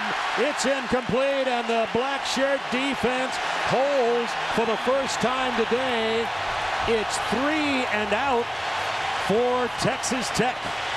Well, that time the crowd got back into it. They did bring blitz on 3rd down that time. And this is where Nebraska is so dangerous, returning punts. Right now back, Courtney Grigsby averaging 8 yards of return. Grigsby, number 2, standing on his own 40. Alex Ray is the punter. He's 12th in the nation at 44.8. Just outside the end zone line. That was nearly blocked. No flag down. Grigsby at the 37. Spinning. To the 41-yard line of the Red Raiders. A 47-yard punt. A penalty marker comes down. And a 14-yard return. Let's see what the flag is. Boy, several things happened there. But at the end of the play, standing over the pile, the referees caught Dwayne Slay. After the play, personal foul number 3 on Texas Tech. 15-yard penalty. Oh, baby. Boy, Dwayne Slay did just one of those dumb things. Standing over the pile, he ended up drilling a guy. And I think he drilled Tiedtke, of all people. And watch Tiedtke come from this side right here. Oh, he should have hammered that ball. I don't know how you don't block that one. Reyes had it on a platter, and then Grigsby, nice return here. Spin move, gets up to the 40, and then here comes Slay. Bump. You know what? It was the retaliation. That's it. You can never retaliate. You always get the flag. At the 29 now, 1st down Nebraska. Short field for the Cornhuskers. It is complete at the 21-yard line to Franz Hardy. Well, there's that Franz Hardy. And Bob, when you asked Zach Taylor, do you have special chemistry with Franz Hardy? He said, yeah. You know what? I know where he's at a lot of the time. And right there, you see the pitch and catch. Franz Hardy on the year, 15 for 216. Averaging a little over 14 yards carry. But right there, just a real steady receiver. Showed that number 7 right to Zach Taylor. He put it right there. Second down to Corey Ross. Back in for Nebraska. Play fake to Ross. They're going to pass it to him. Ross has a little running room. He's quick. He's elusive. He's to the 6. Corey Ross hit by Dwayne Slay. And Nebraska 1st down goal. Corey Ross is hurting. Yeah, he is hurting. And if he's got a hip, watch, he does a little slip screen, lets the defender run right by him. And all of a sudden, he's the premier receiver. Gets down inside the 10, but Corey Ross, slow getting up. Needs help getting off the field. Yeah, he went right down on that left hip. So Nebraska 1st down goal at the 6 into the I formation. They're familiar with that here. And the handoff goes to Glenn. Glenn is met rudely at the line of scrimmage. I was just going to say, Dawson. Did you say I formation? Yeah. You sure did. Mike Rozier back there. By golly. Some of those Nebraska tailbacks. That's right. Big Dane Todd, the fullback, 5'10", 235-pounder. They cheered Coach Callahan when he went into the I formation in spring practice. Well, if he gets things to go the way he wants with this form of a West Coast offense, I think Nebraska fans will forgive. It's all about winning with it. Second and goal from the 5. Taylor under pressure. Back at the 16-yard line, John Soldy broke loose from linebacker and got him for a loss of 11. I just think when you're down inside the 10-yard line to take a sack, it's almost inexcusable. And not from the quarterback's perspective, but you know they're going to bring heat. Texas Tech lines up a great scheme that time. Soldy coming off the edge, unblocked. So now it'll be 3rd down 15 from the 15. They have to pass this down. Little time. Going into the end zone to Franz Hardy. Incomplete, but he was bumped in the end zone. The flag flies. He was being covered by Nazaruddin, and Hardy is down now. We'll wait for the call, but Hardy writhing down there in the end zone over on the far side from our television booth. It's 21-7. Pass interference, 26 on the defense. Ball spotted at the 2-yard line, 1st down. That was inside. It was in the end zone, so it'll go to the 2-yard line. Hardy working to the corner, and then Nazaruddin got the push, but it looked like Hardy hurt himself even before he got hit. Yeah, it looks like an ankle. We don't want to prejudge, but the bottom line on that play, we'll check on Franz Hardy, but the bottom line is it gives Nebraska a 1st down and goal at the 2-yard line, and yet another penalty for Texas Tech. Now 6 for 70 yards in this game. You can see his leg buckle under him here, Tom. Yeah, he ends up, and Nazaruddin hits him right here. Ball's in the air, so that's where the penalty is. Oh, that was man. Probably it. Oh, he ended up turning his ankle. And then he falls on it again. Ouch. Oh. And Franz Hardy, so now Corey Ross banged up for Nebraska. We don't know how effective he'll be. And Franz Hardy, one of the leading receivers also. You know, they went with the field turf here in Lincoln, and the field turf is ground up tires inside a synthetic surface, and it gives you a lot of traction, but there's nothing like natural grass. Interestingly enough, a lot of players trip running on this stuff. Looks like the goal line comes up and grabs them, but a lot of players have their feet very close to the ground. Their running backs keeping close to the ground for their quickness and their moves will get stuck in that stuff. So, 1st and goal, Nebraska trailing 21-7. Texas Tech offense has been on the field in the last 12 only for 3 plays. Here's the handoff. It's not going to be good enough for the touchdown. Vincent Meeks came up to make the play on Cody Glenn, who had the touchdown earlier. And they want to be careful of the clock. You see it right there, 1:17 and counting. You really have to hurry up now. Now you want to keep the tempo going, get it in the end zone, and yet leave Tech with a little bit of time, as little as you can leave them feeling good about scoring a touchdown, too. Yeah, with a minute or less than a minute remaining here, Texas Tech also will have no timeouts. But that presumes a touchdown. They're going to Glenn again. Bounces outside for the Nebraska touchdown. That's 2 touchdowns in this game for Cody Glenn, the first 2 of his career. Now we've got a 21-13, and the rumble is on. Well, here's the I formation, and it's just a tailback lead, and they maul Texas Tech up front that time. Nice job. Everyone's pad levels low. Cody Glenn taking a hit, still getting over for the touchdown, and now we got ourselves a ball game. Here's Condon for the point after. It's good. It's 21-14. So Texas Tech has 52 seconds and no timeouts. Let's go to Ernie Johnson. All right, thank you, Bob. The Red River rivalry grabs the spotlight on the Chili's halftime report. We'll have the highlights of Oklahoma and Texas, and our Matt Rogers will have all the post-game chatter. And we'll look ahead to Game 2 of our doubleheader between unbeaten's Cal and UCLA. Now let's go back to Bob. Thank you, EJ. Looking forward to that halftime. And the Nebraska fans here at Memorial Stadium looking forward to halftime a little bit more than they were when early in this second quarter their team trailed 21-0. And it appeared as Texas Tech's offense would be unstoppable. But one thing can stop an offense, and that is to keep them off the field. And that's what the Cornhuskers have been able to do. Yeah, Cody Glenn doing a great job that time, staying focused, securing the football, getting over for the score, Bob. And, you know, again, I go back to this doubleheader. You know, Cal, I think one of the best teams in the country, top 10. They're 9 on the USA Today coaches poll. Of course, Texas Tech comes in at 13. Nebraska, 25th in the Harris poll. UCLA, 16 in the polls. And you know what? How often do you get that many undefeated teams at this time of the season? Man, a lot of good football.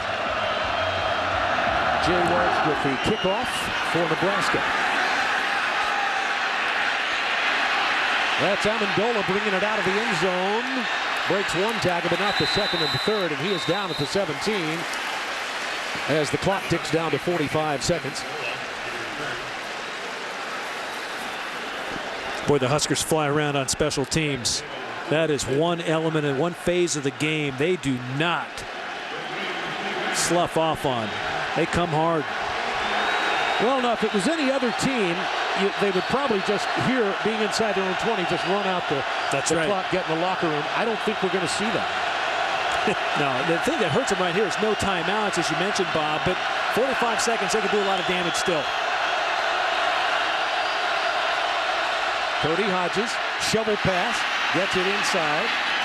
Here comes Henderson. He gets out of bounds, stopping the clock out at the 23 or 4 yard line. Daniel Bullocks chased him out of bounds, and that time only 6 seconds ran off the clock. You know, that play is used by so many teams now. Just a little shovel pass forward, so if it goes incomplete, it's, you know, no harm, no foul, just lost it down. But a chance to pick up some good yards. Second down 5 for the Red Raiders. Hodges, plenty of time, looking all over. Now he's going to run with it, trying to get out of bounds, and he does, stopping the clock again as it gets down to 31 seconds. And he got about 5 yards on the run. 31 seconds to go in the half. Nebraska, by the way, coming into this game, had given up no points at all in the first quarter, and only 6 points in the first half. And all of a sudden, it was wham bam. And now they gave up 21 in the first half. They hope that'll be all. They were shocked. Yeah, they were shocked. Again, look at the splits right here. This is 5 feet right there. I mean, that's a good 4.5, 5 feet, stretching the defensive line out. There's that shovel pass again. But the shovel went right into the waiting arms of Ola Daganduro, who made the stop. Terrence Henderson had the ball, and the clock's going to keep running now with 16 seconds. Texas Tech's going to still try another one, though. Daganduro's a good player from Southern California, Los Angeles. Hodges, good coverage down there. It is complete on the sideline and out of bounds. As he gets out of bounds, the time expired, and at the end of the half, the Texas Tech Red Raiders 21, the Nebraska Cornhuskers 14. And right after this, we'll be joining Ernie Johnson in our studios for scores from around the country and a lot more hoopla from Ernie Johnson. Stay with us.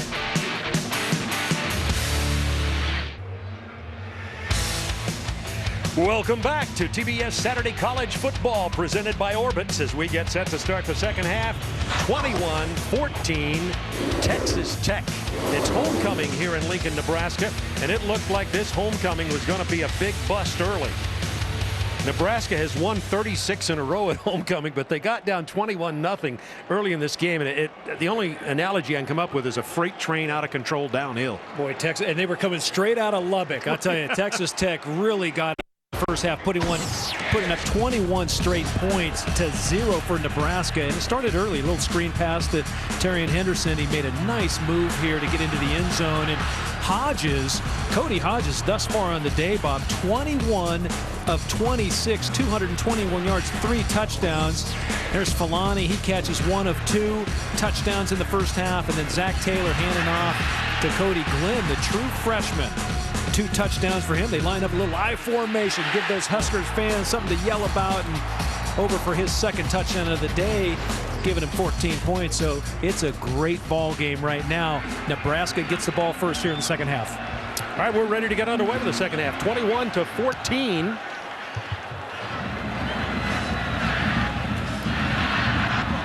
Here is Brandon Jackson out to near the 20-yard line. And let's go quickly to Kip Lewis. Hey, guys, a couple of updates here on the Nebraska sidelines. Corey Ross, running back, expected to be back in the game. Isaiah Fluellen has a knee or a leg injury. He's not expected back in the game. France Hardy, who twisted his ankle down here in the end zone, he is expected back. Now, I talked to Mike Leach. He said, hey, I'm not disappointed about anything. We just have to play harder. That simply said, just play harder in the second half. Now, Bill Callahan said he loves the way his team played late in the first half there. He said, just come back, play the same way. He said his team was very resilient. He was very happy. He said, keep fighting throughout this game, guys.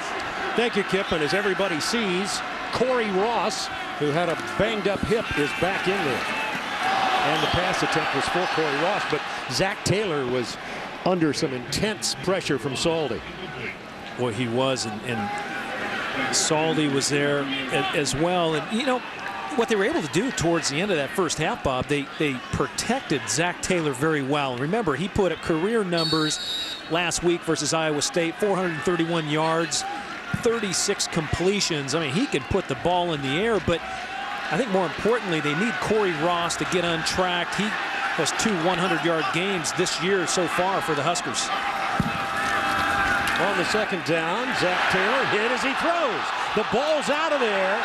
Texas Tech has fallen on it. And it is Texas Tech ball. Keanu Dawson knocked that ball out of there, and that's about the worst thing that could happen to Nebraska as they get possession here in the second half. Oh, Dawson, Keontae Dawson comes from the throwing side. Watch him working right there. Just a great move, and just launches into Zach Taylor, causing the fumble. And the ball, you know, a lot of times those big offensive linemen don't see the ball scored out. And I believe Hudler was the one that recovered it. Chris Hudler. Boy, that's a hit right there. Yeah, it's Hudler goes down on it right there. Yep. So Texas Tech now, a short field, I would say. First down. First down, and this is in the red zone. So another chance. Texas Tech is perfect on the year, scoring when inside the red zone. And Nebraska's got their backs to the wall. Down 21-14. Opening moments from Memorial Stadium. Crowd calling on this black shirt defense to do something with the Red Raiders. Easier said than done. Hodges, here comes some pressure.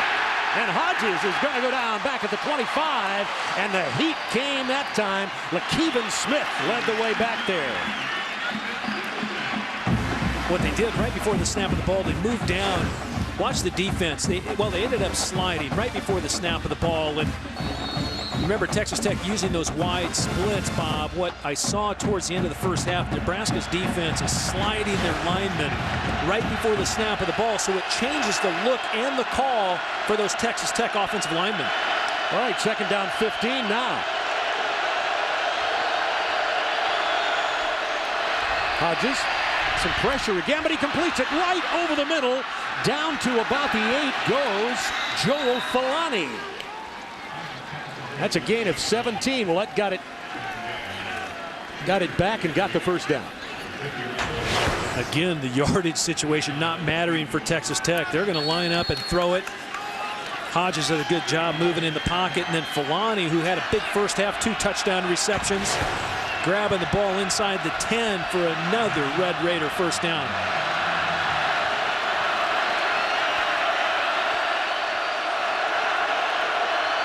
First down and goal from the 8 for the Texas Red Raiders. Under the center this time. Cody Hodges handing off. Torian Henderson gets a yard or so, not much more. But Keevan Smith up to make the play.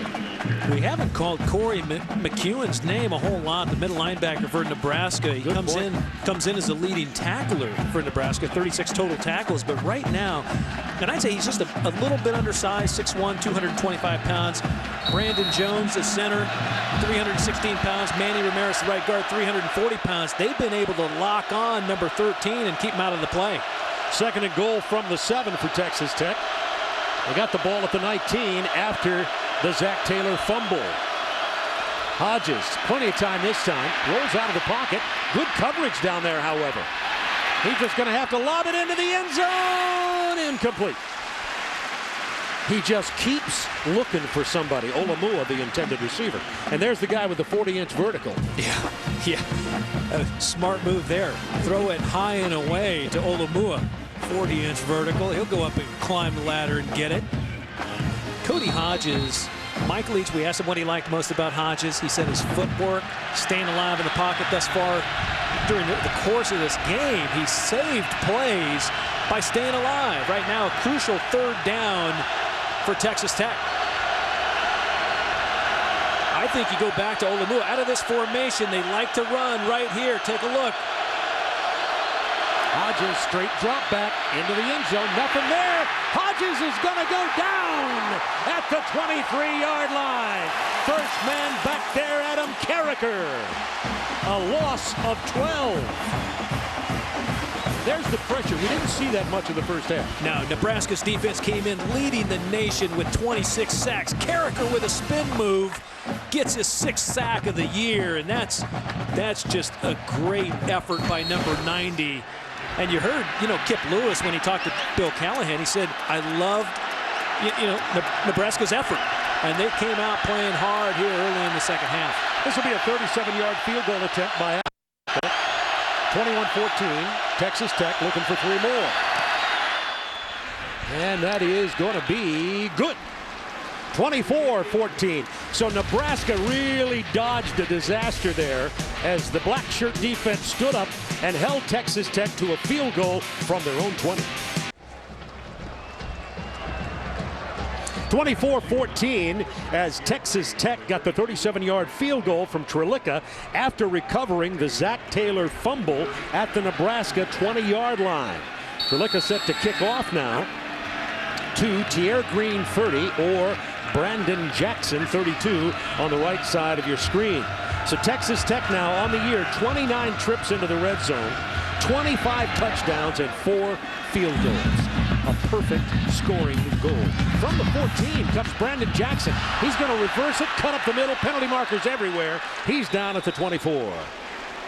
About 10 yards on the return. And Nebraska now see if they can. Illegal block in the back, 51 on the return team. 10 yards from the spot of the foul, first down. Going to be a long field for Nebraska as they see if they can move the ball out of their own end this time without turning it over. Yeah, and a fairly short kick that time by Trelica. And you just hope when you have a short kick, you can get up the field and make a go of it right here. Illegal block, that will set them back. It seems as if that is called so often. Yep. Both in the pros and in colleges, more than you'd think. There is Corey Ross back in the backfield. Again playing with a sore hip. They're going out of an eye this time. And the front man is Cody Glenn. Out across the 12 goes Corey Ross. Our college football on TBS doubleheader continues with a Pac-10 showdown as the number 9 California Golden Bears take on 16th ranked UCLA at the Rose Bowl in Pasadena right after this one on a battle of unbeatens on the Saturday doubleheader. Texas Tech, Nebraska undefeated. Cal, UCLA undefeated. 11:13 to go in the third quarter. This is second down 5 from the 12-yard line. Going to run it again. Look at the moves by Corey Ross. Corey Ross almost broke it. Across the 20. First down. The ball did not come out. It was down by contact. So despite the fact Texas Tech ran into the end zone, it'll come back. Fletcher Session made the tackle. First down by Nebraska. Corey Ross really did explode through the hole. Nice move that time. And yeah, they ripped the ball out after he hit the ground. It's actually a pretty good tackle. Yep. They had blown the whistle dead. That's close, and that is close. You got that right. 37 yards on 7 carries. Here comes the 8th carry for Corey Ross. He's an amazing running back. He just squirts out there across the 25 to the 27, gets 5 on that carry. And it was interesting. Bill Callahan, when talking about Corey Ross, compared him to Maurice Drew. Yeah. Tailback at UCLA. Slight of stature, not real tall, but man, they got some wiggle. And Ross is 195 pounds. Like you mentioned earlier in the game, Bob, he is really built. Strong player and just a great kid. Second down 5 from the 27 now. They're going to go to Ross again, and why not? Not this time. Saldi came in there, got him around the ankles. He goes down at the line of scrimmage. And a flag is down. A holding call against Nebraska. That's tough, particularly on a running play, to get that kind of call. As they'll move this from the spot of the foul, which will take them back further than 10 yards. 10-yard penalty, second down. 81 yards in penalties today for Nebraska. Ooh. And Texas Tech comes in as the most penalized team in the country. Yeah, Nebraska may win that battle. Yeah, that's one in the stats. You don't want to outperform the other team. Nebraska holding on in here, though. They're down 24-14 after a terrific second quarter comeback, trailing 21-0. And they gave up only the field goal after the Zach Taylor fumble opening this third quarter. Second down and 15 now from their own 17-yard line out of the gun. Zach Taylor has his man. It is complete out to the 27-yard line to Nate Swift, the freshman, a gain of 10. That's going to bring up a third down and 5. Well, that's a great play right there, Bob, because you shorten the length that you have to go for a first down. That's really, you know, on second down, I like when teams get half of it, okay, or get more than half. Now all of a sudden you got a 3rd and 5. It's a very makeable third down in this offense. They have so many routes that go between 5 and 8 yards. Gives yourself a real good chance. They got 2 wide outs to each side for Zach Taylor. See Nebraska only 1 of 3 on third down conversion. And that one is picked off. Look out. That is Sylvester Brinkley down to the 10. So Zach Taylor fumbled on the last possession at the 20, and here he throws the interception, and Texas Tech is going to get a short field once again, a 20-yard return after the interception by Brinkley. Okay, Sylvester Brinkley's right here. They're trying to get a short post, and watch him. He just falls right into the passing lane and picks the ball off. And, you know, Zach Taylor never saw Sylvester Brinkley. If you can believe that, 6'4", 230-pounder. You never see that guy. That's his second interception of the year. Brinkley. Oh boy, the Nebraska offense giving the black shirt defense challenge after challenge. Last time they held Texas Tech out of the end zone. It will be tough here from just outside the 10. Hodges, that is complete right about the 6-yard line. Gain of 4 or 5 to Bristol Olamua. Boy, crucial turnover. Man. You know, if you're Zach Taylor, all of a sudden you had 3rd and 5. You don't see a linebacker. That's a tough one. Big mistake. No other way to say it. That's a big mistake. Yeah, and as you said, you know, this high-flying offense, when they get going, just give them a little fuel. Yeah, it's a nightmare for a defensive coordinator. Second down and 4 from the 5. Texas Tech could get a first down inside the 1-yard line. Okay, Hodges, here comes the pressure, and Hodges just throws it away.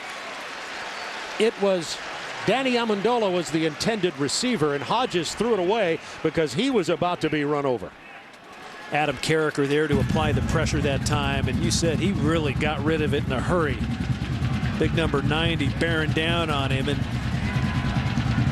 you know, that first half, Texas Tech, definitely the train was on the track right here. If you're Tech, crucial third down, even though you can get a first down, you're really 3rd and goal. Yeah, and you wonder with Mike Leach if they'll just go ahead and go for four here. Texas Tech has never not scored inside the 20. Shannon Woods in the game now for Hodges. Hodges is going to be knocked down at the 8-yard line. Loss of about 3. He was hit by Blake Tiedtke on the blitz. Now you see Mike Leach. Let's wonder what's going through that mind. Well, and Leach is not, he didn't send the kicking team on the field right away. Again, the pressure, Tiedtke coming from the free safety position, and Nebraska is moving the defensive front a lot before the snap of the ball. Now, Bob, I think they're going to have to keep blitzing in the second half. Yeah. Keep Cody Hodges off balance. 3 sacks here in this period.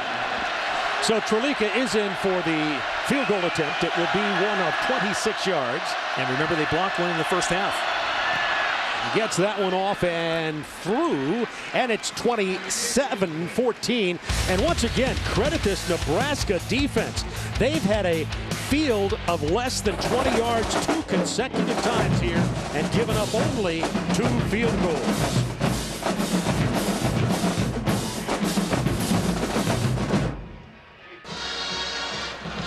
College football on TBS, brought to you by Yamaha. ATVs ain't nothing tougher than a Yamaha.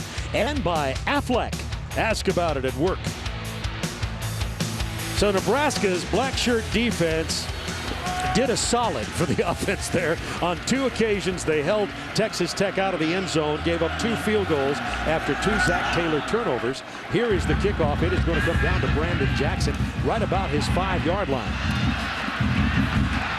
He's finding a little room, squirting around the bodies down there, and Jackson finds his way all the way out to the 33-yard line. Lance Fuller made the tackle. Let's go to Ernie Johnson. All right, thank you very much, Bob. Let's update Arizona and Southern Cal. The Trojans upping their lead to 28-14 on Lendale White's 3rd score of the game, but back comes Arizona. The answer comes on a Richard Kovalchuk to Gilbert Harris scoring pass. They cut the gap to 28-21, but you know what? SC had an answer for that. Matt Leinart to Dwayne Jarrett. And he hits him in stride, so it's 35-21 Southern Cal, Bob. Thanks, Ernie. Corey Ross got it out there to the 35-yard line, a carrying of 3 yards on the play. Vincent Meeks came up to make the stop. And Corey Ross now has 9 carries for 44 yards. He is a workhorse. Glenn came in, the freshman, to replace him when he was out with a sore hip, and got 22 yards on 6 carries. So the Nebraska running game is getting a little bit untracked here, which, as Tom would say, if I would give him the opportunity, it would open up the passing game. Kind of like that Southern Cal offense. They get untracked in the second half for the last 3 weeks. Yeah. 2nd and 7.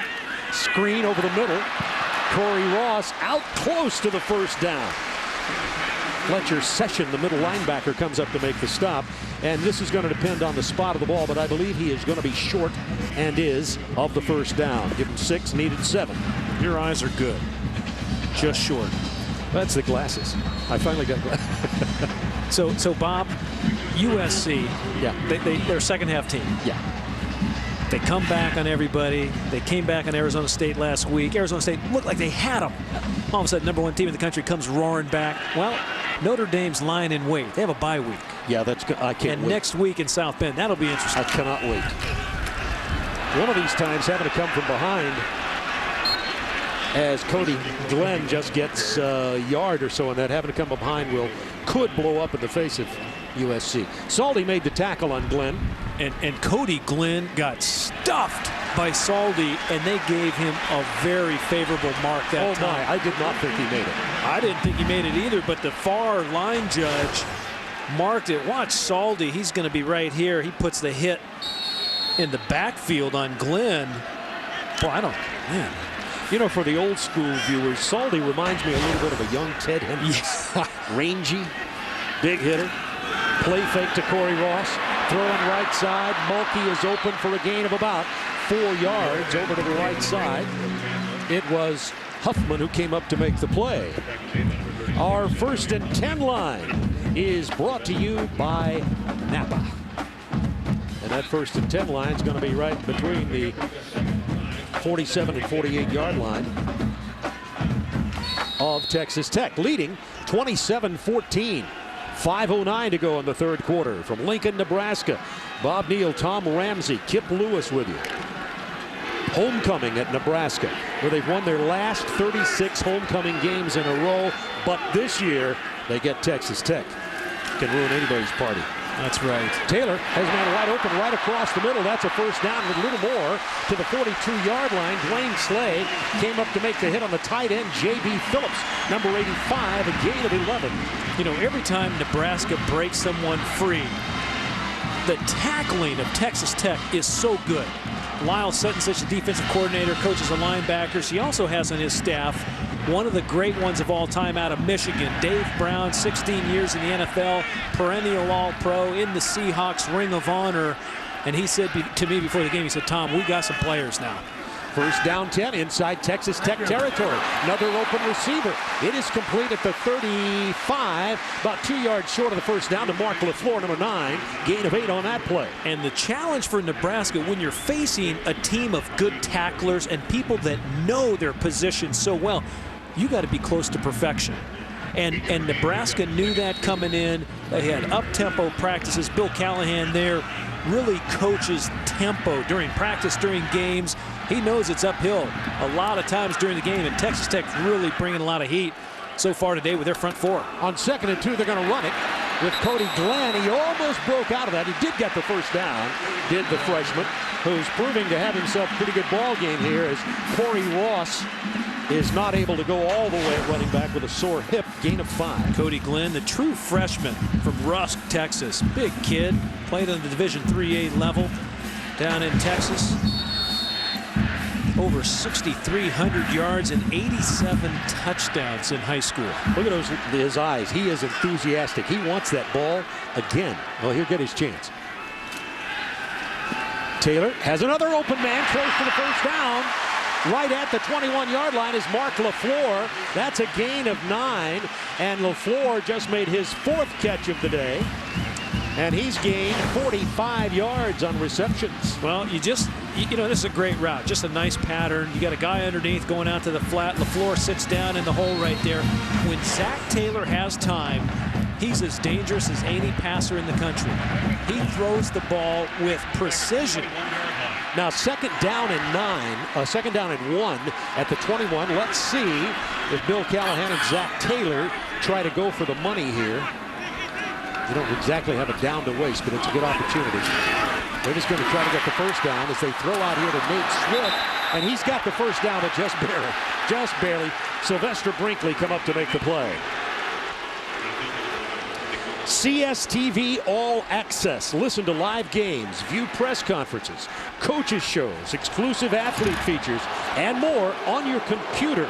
Go to CSTV.com to sign up.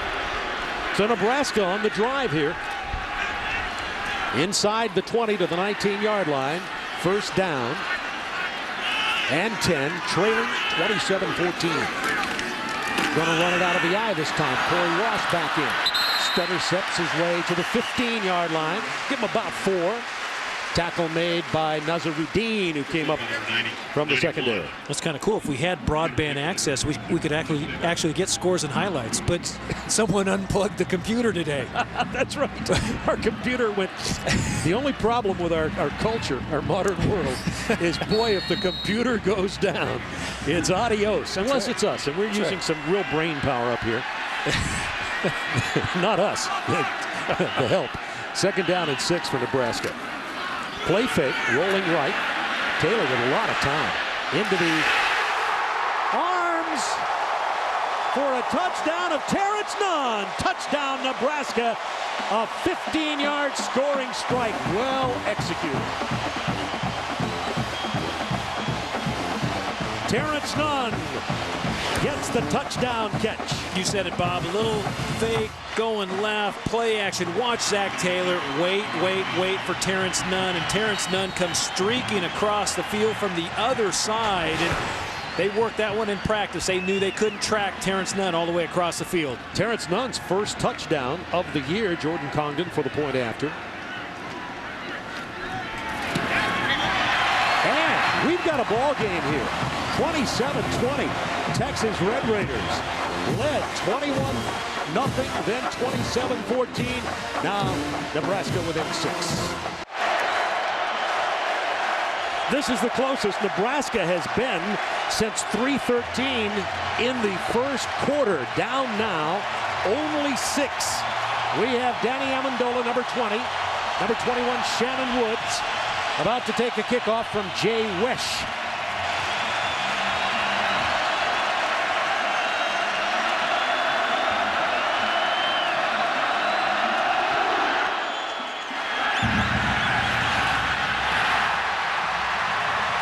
And Amendola can't hold on to it, so he's going to have to touch it back. And Texas Tech will come out to the 20. What's next? Brought to you by the personal advisors of Ameriprise Financial. Tom? Well, we know how good the quarterbacks have been under Mike Leach. Cliff Kingsbury, B.J. Simon, Sonny Cumbie putting up huge numbers last year. Next year's quarterbacks, they got a few in the waiting. Graham Harrell, Chris Todd, and they have 2 incoming freshmen as well. Don't lose sight of that. Gregory McElroy out of South Lake Carroll High out of Dallas. Taylor Potts coming in. And you know McElroy's team, South Lake Carroll, they average 50 points. Boy, Leach knows where to find him. He won't have to adjust to a high-scoring offense. Little screen to the left side. Look out. Out to the 38-yard line goes Joel Filani. Nicely set up and nicely done. 19-yard gain. Filani had a huge first half, catching a couple scores, and again, just underneath. Watch the patience in this offense. Nice little, kind of a little tunnel screen right there, and just catching the ball. Not a huge throw down the field, but boy, it becomes huge yardage right away. Stuart Bradley is down and being helped off the field by Nebraska trainers. Wobbly. And you know that last drive of Nebraska, Bob? Zach Taylor, 7 for 7, 59-yard drive. Boy, and he was flawless. And that brings him to 18 of 30 on the day for 210 yards.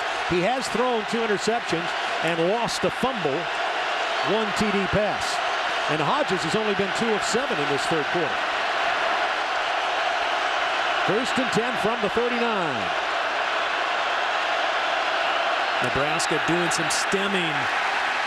Penalty markers down. I believe the clock ran 63 moved. It's a false start. That's Manuel Ramirez, and as you mentioned earlier, the crowd noise doesn't hurt. They call him Biscuit. 6'4", 340.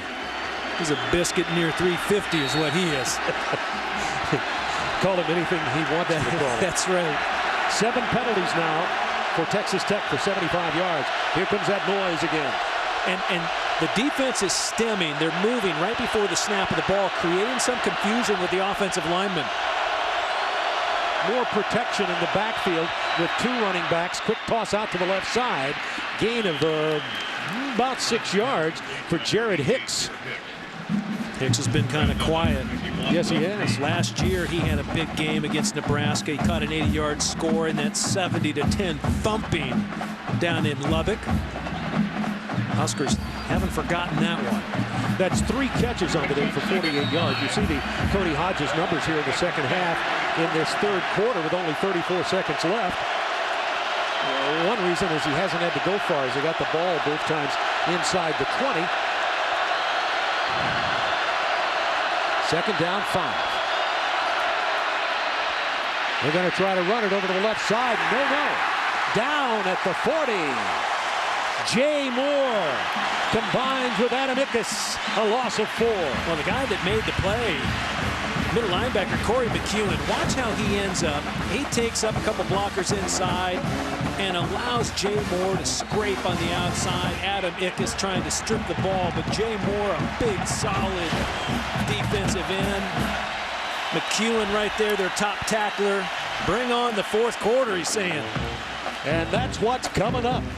27-21.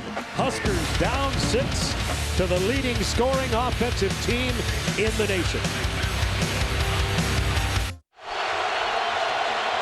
Welcome back to TBS Saturday College Football presented by Orbitz.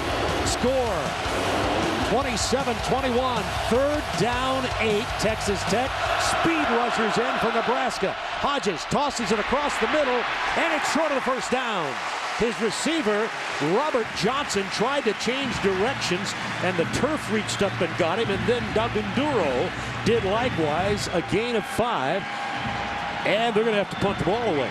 Boy, that turf reached up and grabbed Robert Johnson, and it wreaked havoc on France Hardy, the Nebraska wide receiver, early in the game. Here they're going for it on 4th down. They're going for it.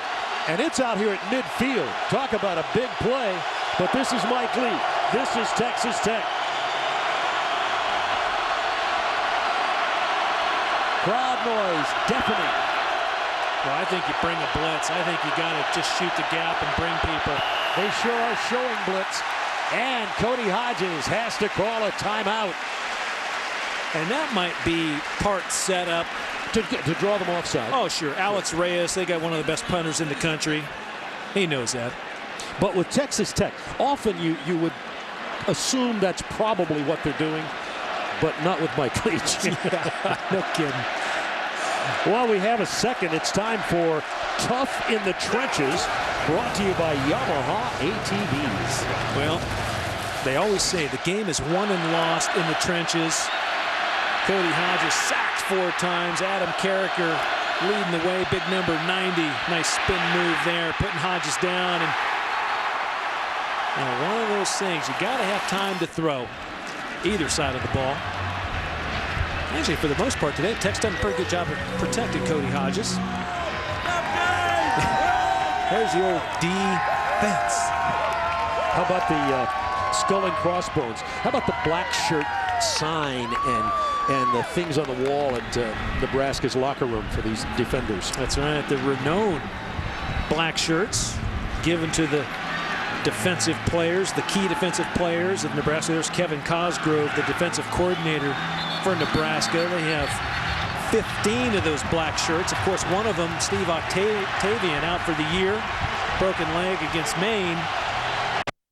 But they got 14 other guys. Alex Reyes averages nearly 45 yards a punt. He had one of 71 yards this year. It's Courtney Grigsby, number 2, back at the 10-yard line. Nebraska going to get the ball back early in the 4th quarter. I'm surprised they don't have Terrence Nunn back. Remember, they almost blocked the punt in the first half. Nobody jumps off sides. Look at this. It would bring rain, except for the blue skies, all the way back to the end zone, and that was a smart move as Grigsby got out of the way. A punt of 54 yards. Well, Reyes just hit a bomb. And Grigsby almost caught that ball. That was frightening. Our college football on TBS doubleheader continues right after this one with a Pac-10 showdown as the number 9 California Golden Bears take on 16th ranked UCLA at the Rose Bowl in Pasadena. Ron Thulin, Charles Davis, Greg Sager standing by out there in La La Land. Yeah, let me guess, 75, 80 degrees? Yeah, probably. Pretty nice. We're here in the heartland of America. Right up the middle comes Lucky, the freshman, Marlon Lucky, 20, and he gets up across the 31-yard line for a first down, gain of 11. Now, Randy Jordan, the running backs coach, was talking about how good those 2 freshmen are. Lucky and, of course, Glenn, and boy, there's a nice hole there. But Corey Ross is so hard to take off the field. Yeah. These young guys don't get a lot of playing time, but Marlon Lucky, the true freshman out of North Hollywood High, California, boy, he's explosive. Now Cody Glenn is in there at the single setback. On the first down, they're going to give it to Glenn. Glenn driving, power runner. He drives it all the way out to the 36-yard line. And Nebraska now, having pulled to within 6 points, has the option of maintaining balance in their offense. Well, they're maintaining balance. I think you always have to keep one eye on the clock here, Bob. You can't let too much time run off because Tech is such a quick strike offense. You want to use up as much time as possible, but that makes this drive much more important. You got to come away with points, and preferably Bill Callahan saying, I want 6 out of this one. Second down, 5. Handoff once again.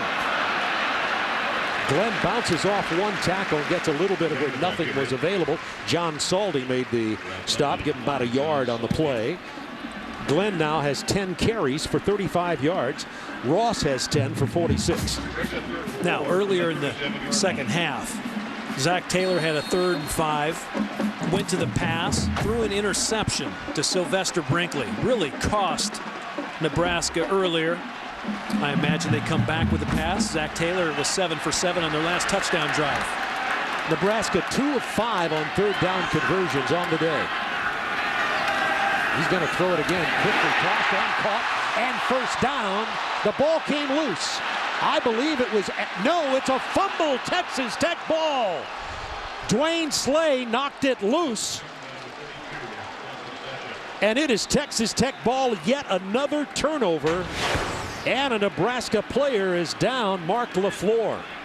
Yeah, and the guy down is LaFleur, who got hit. Dwayne Slay came into the game. You see the ball come out, clean hit. Slay came into the game. That's the 4th forced fumble on the year. Fletcher Session fell on it. This would be one that they might consider a replay. We'll see. We'll take a timeout and then back to Lincoln, Nebraska. It's time for the Aflac trivia question. Teron Henderson needs 1 reception for the NCAA running back record for pass receptions. Who is currently number 1? Texas Tech from the 44 after the fumble. That's popped into the air as he was hit. And the ball has popped loose into the hands of Texas Tech. That is Bo Ruud, who fumbles it into the hands of Nebraska, I should say. But he got the ball. It is a fumble, and Nebraska turned right around and got the ball back. The hit is what set that up to pop the ball into the air, and Ruud gets it all the way to the 9. Adam Carricker coming off the edge. Jay Moore, and then Ruud. Jay Moore was the one that hit his arm, and the ball pops right into Ruud's hand. Ruud's never going to live it down. He got run down by a lineman. 290-pounder at that. He got 38 yards on the return before he went down, though. And Nebraska, I was about to comment after the fumble on the pass reception about how quickly the game could turn. Yeah. Looks like they may review this. Yeah. Yeah, looks like it's under review. By the way, in college football, the review is called by the official in the booth. There's no challenge from the coach. That's definitely a fumble. Yeah, that's a fumble. Absolutely. That's a fumble. Jay Moore, you know, his arm never started in motion. Now, you see it just was beginning, but Moore pops it out right there. The ball's out. I guess they're going to say the ball went forward. That may have something to do. And they say, no, it was a fumble. Yeah. That was a pretty easy call, I think, yes. Yeah. So I was going to say how quickly games turn. Nebraska on the drive, the fumble after the reception, and then just like that, they get it back. I got to tell you how nice it is. It's nice to have these replay officials. They turn that around pretty quick. I think in college football today, a wise decision by going with replay. And Jay Moore, how about this? 2 sacks, 2 tackles for a loss, and a big forced fumble.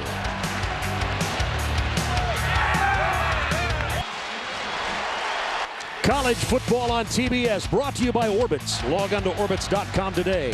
Book your hotel and flight together and save. It's that easy. Orbitz and go.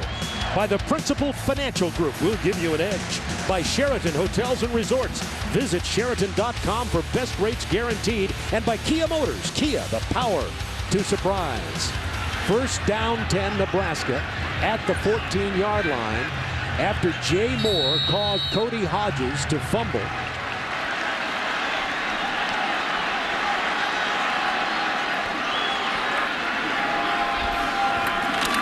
Here's the handoff. It's Corey Ross picking his way.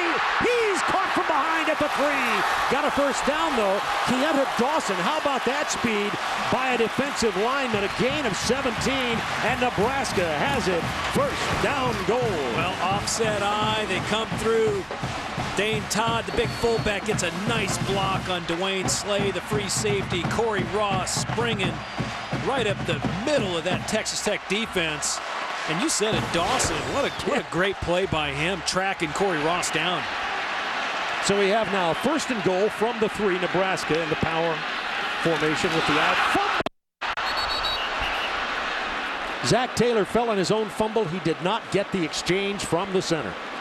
No, it wasn't clean. The center, Kurt Mann. What happens, linemen get a little lower when they get near the goal line. Zach Taylor not able to control the snap. You see Mann just reach blocking right there. Ball's out. He did the right thing. Fall on it. Ken Scott is down for Texas Tech. Ken Scott, number 99, right down there at about the 4-yard line, giving Bill Callahan and Zach Taylor a chance to reorganize the offense. But the main concern right now for Texas Tech and everyone else is the condition of Ken Scott. And Bill Callahan told us yesterday they're looking for consistency in this offense. You know, they haven't put together the perfect game. That's the challenge. You want to continue to strive to put together those games. And Bill Callahan, well versed in the game of football, having to taper down that West Coast offense from the Raiders to Nebraska. But when asked, Bill, how good Zach Taylor can be, he said he can be as good as he wants to be, which I thought was very impressive. Looks like the right leg for Ken Scott as he's being helped off the field. Back to 2nd down and goal from the 3 for Nebraska, trailing by 6. Cornhuskers went down 21-0 at the beginning of this ball game. Battled their way back thanks to defense, Texas Tech turnovers, and particularly Texas Tech holding, only getting 2 field goals on turnovers inside the Nebraska 20. They're going to give it off. This time a loss on the play. Nothing on the right side. Fred Threat stepped up to make the play on Cody Glenn. If you're Nebraska, you don't settle for a field goal here. You got 2 downs to get into the end zone. Because so far the key to the second half for Nebraska has been their defense. Oh, he didn't get the snap that time. It looked like the play started slow.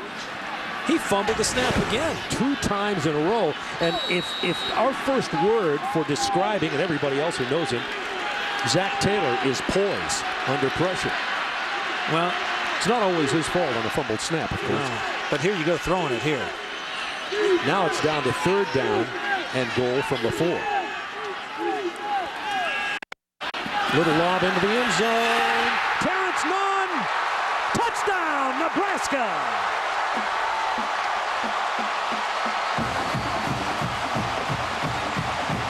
We are tied at 27.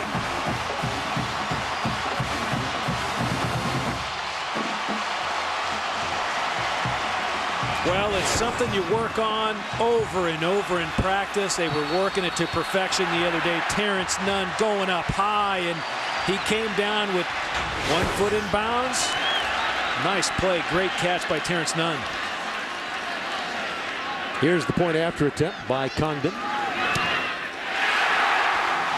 And Nebraska has come from a 21-0 deficit to take the lead with 10:10 to go at homecoming in Lincoln. First time Texas Tech has trailed this late in the ball game, so that must be some shock for them as Bill Callahan's Nebraska Cornhuskers capitalized on the fumble by Hodges, took it 14 yards and scored and lead 28-27. Jake Wesch to kick off. Amendola 20 and Johnson, number 9, back deep. The ball is bobbled at the 10. That's Amendola, and he's wrestled down and out of bounds at the 16 by Jake Peets. Let's go to Kip. Hey guys, this Nebraska defense has really changed the tempo of this game, the momentum. I want to read you the Nebraska black shirt defensive blueprint. Number 1, out-hit your opponent. Number 2, fundamentals. Number 3, they have 7 areas of winning. A couple of those: win 3rd down, produce big plays. Number 4, togetherness. And number 5 is don't flinch. And I think, guys, when you come from 21 down, that says a team will not flinch.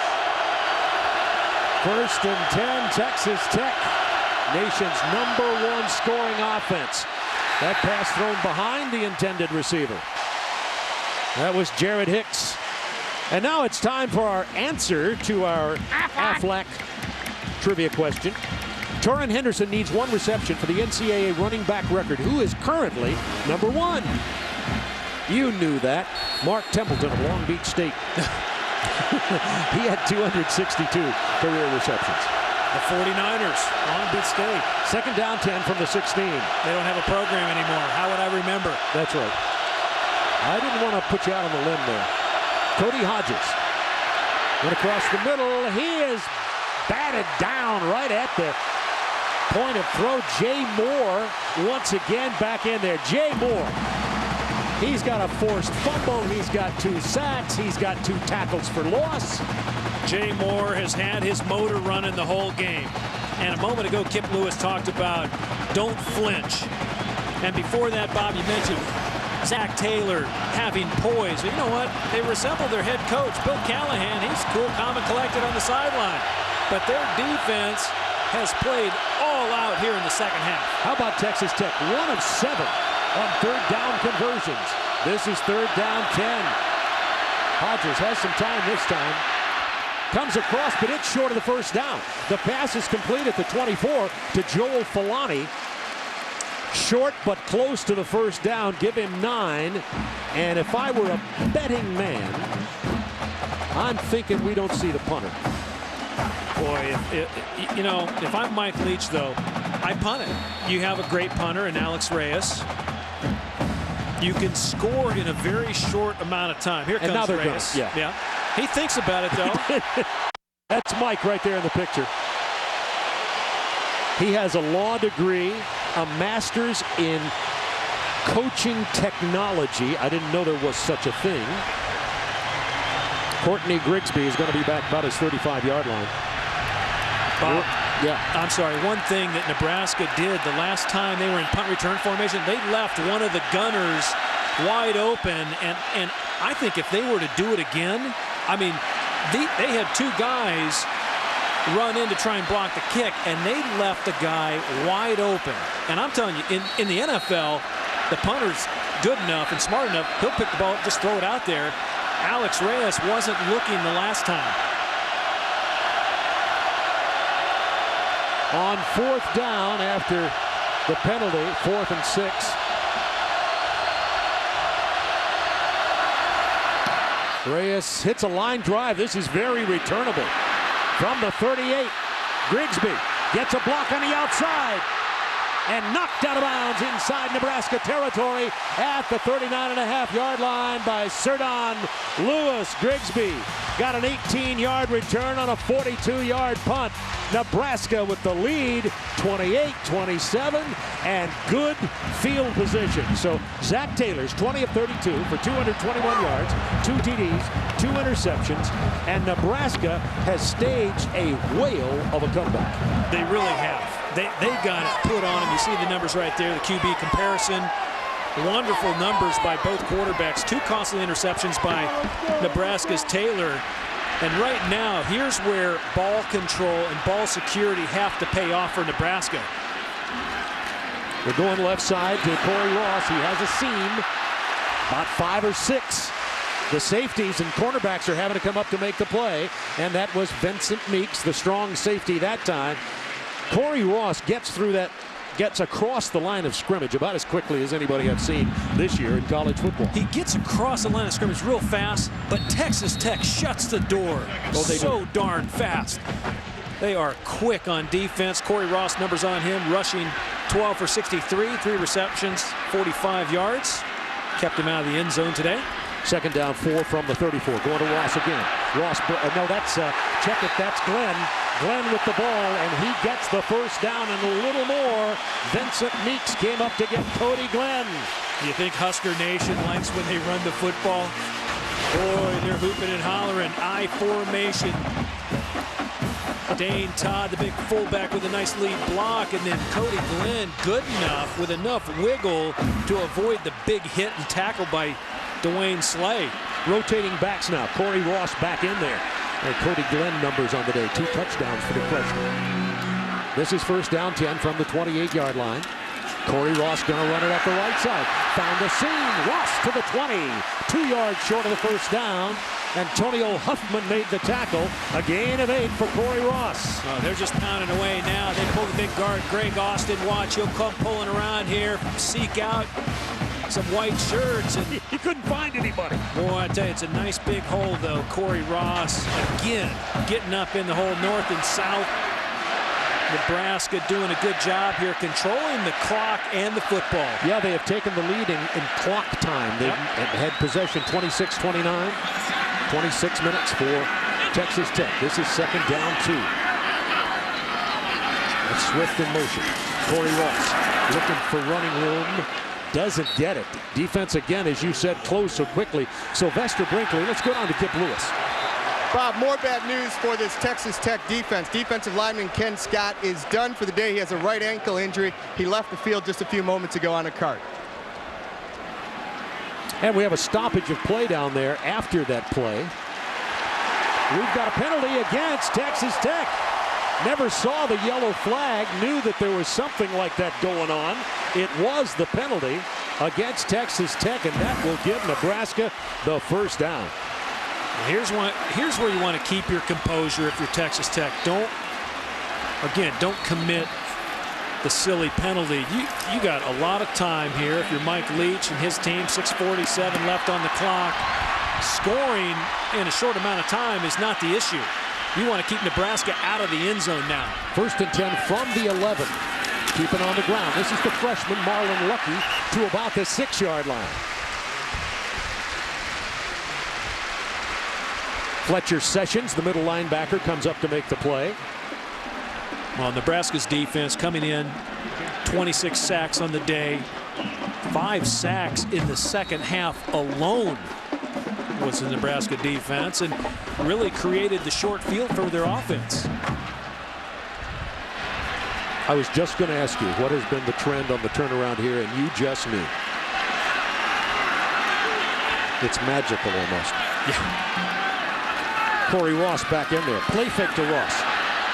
Taylor throwing into the end zone, but he had to get rid of it too soon because he was under significant pressure. The pass was intended for Josh Mueller or Terrence Nunn down there. Yeah, they like Mueller too. Big target, 6'5", 240-pounder. 3rd down 5 from the 6-yard line. Nebraska, what do they do if they don't score here? Well, let's wait and see if they do score to bring up the question. Corey Ross hit in the backfield. He's going to lose about 3 or 4. And Hundler comes up to make the play, and they are answering the question before I ask it as Nebraska comes up. Freshman kicker Jordan Condon from San Diego, California, is 7 of 10 on field goals this year. His longest 38 yards. This will be from 27. Holder is the punter, Sam Cook. It is down, it is good, and Nebraska leads by 4. 31-27, but for Texas Tech, 5 minutes and 10 seconds is an eternity. Welcome back to TBS Saturday College Football, presented by Orbitz, and we have a beauty. 5:10 to go in the game. Jake Wesh about to kick off to either Danny Amendola or Robert Johnson. Well, there's a lot of numbers. Texas Tech, when they score 30-plus points, they usually win. When they're 29 or less, Bob, they're 8-18 under Mike Leach. How about this? 31-27. It's right on the cusp. By the way, if the lead holds for Nebraska, it would be University of Nebraska's largest comeback in school history. It was hard to come back when they ran the ball all the time. We were here. If they can hold on. That's a big if. 5 minutes, 10 seconds remaining. Red Raiders have only one timeout left, by the way. Amendola's going to take it at the 4-yard line. One tackle was missed, and he got outside and was finally banged out at the 30. Joey Robinson got down there. Tonight, shredding the defense, brought to you by Fellows Spotlights. Yeah, Cody Hodges has to be the man. Here's our guy. He was shredding the defense early on, and he still has an opportunity with 5:02 left. He might be the double shred. Yeah, he can get a 300-yard or more game here, depending on the success of this drive. Nebraska has stifled the Texas Tech offense here in the second half.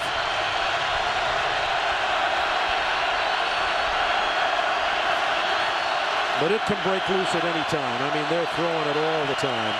Here's Hodges. Got rid of it. What a catch! Out at the 40, down to the 36-yard line by Joel Filani. He went up high to grab it and pull it in. Well, that's one way to go over 300 yards for the day. Filani has had a monster day, 2 touchdowns. Watch him. He's going to just run the post. And what a great throw. And more importantly, Filani just had great position on the defender. Not even a chance that ball getting defensed by Nebraska. First down 10 from the 36-yard line of the Cornhuskers. Crowd once again getting into this for the black shirt defense, facing the nation's #1 scoring offense. That's a first down to the 26-yard line. Bristol Olauma got that catch. Can I try that again? Olamua from Hawaii. Bristol Olamua, who is hit by Stuart Bradley, who is down, got 10 yards on that. Olamua now has 4 catches for 27 on the day. There's the big fella. He's 6'5", 260, plays basketball too. And I can understand why with a 40-inch vertical leap. Yeah, no kidding. 40 inches. I mean, I've been around a lot of basketball, and that's a big leap. And he is a big guy. Man, 6'5", 260 pounds. You imagine him on a basketball court? Yeah, power forward all over him. Although they're helping Bradley up now, and he's walking by himself. Hopefully that tough linebacker will be okay. He's the junior from Salt Lake City, Utah. And Mike Leach facing a deficit in the fourth quarter for the first time this year with his Red Raiders. This will be first down 10 from the 26. And again, Nebraska's defense got a little bit away from jamming the pass rush at the line of scrimmage, moving their guys again now. I expect them to blitz. Here they come. Here they come. Hodges goes down at the 37. Bo Rude was there. Loss of 11. Well, Bo Rude, the younger brother of Barrett Rude, top tackler in Nebraska history, and McEwen there to turn Hodges into Rude. And I'll tell you, that's good playmaking on defense right there. Now remember, down and distance doesn't matter with Tech. Yeah. They just reload. 2nd and 19. Clock ticking down to 3:30 remaining in this game. 31-27. Tech will need a touchdown. Comes across the middle to Jared Hicks. 2 or 3 missed tackles, and Hicks gets it to the 22. The line to make for the first down is the 16. Daniel Bullocks came up to make the play. Our 1st and 10 line brought to you by Napa. That's where they got to go. You said at that time a couple missed tackles, Bob. Real costly for the Nebraska defense. They had Hicks wrapped up. 3rd down 8 now. 3rd down has been a mess for Texas Tech today. They are 1 for 8 on 3rd down conversions. And this will be 2-down territory.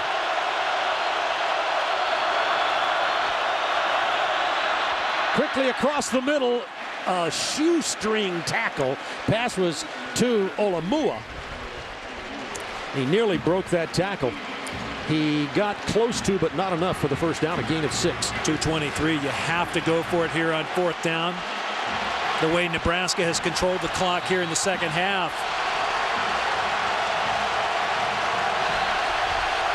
4th down, 2. You might say it'll come down to this with 2 minutes to go in the game.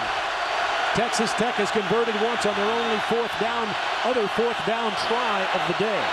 And they're 3 for 3 on the year. on 4th down. Hodges has his man. It is complete to Filani at the 12-yard line. First down at the 12 for Texas Tech. Minute 51 to go in the game. So who do they go after? They go after the converted running back here. Tierre Green, Filani, big body guy, good position again. Tierre Green unable to come up and disrupt the reception.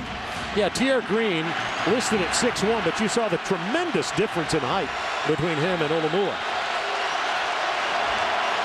Texas Tech has had to settle for a field goal their last 2 times inside the 20. First down 10 from the 12 here. And they have Olamua isolated up top. Hodges has time. It's intercepted. Now fumbled. And Texas Tech comes back with the ball. Oh my. The calmness of Mike Leach and staff. LaKeven Smith has the interception. The ball gets tipped, batted at the line of scrimmage. LaKeven Smith was in pass defense, and he got hammered.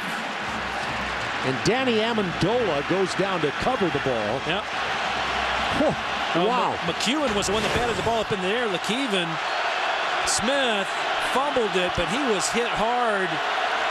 I believe it was Brian Kagans. On first down right across the middle, the pass is complete at the 11-yard line to Joel Filani, gain of 7.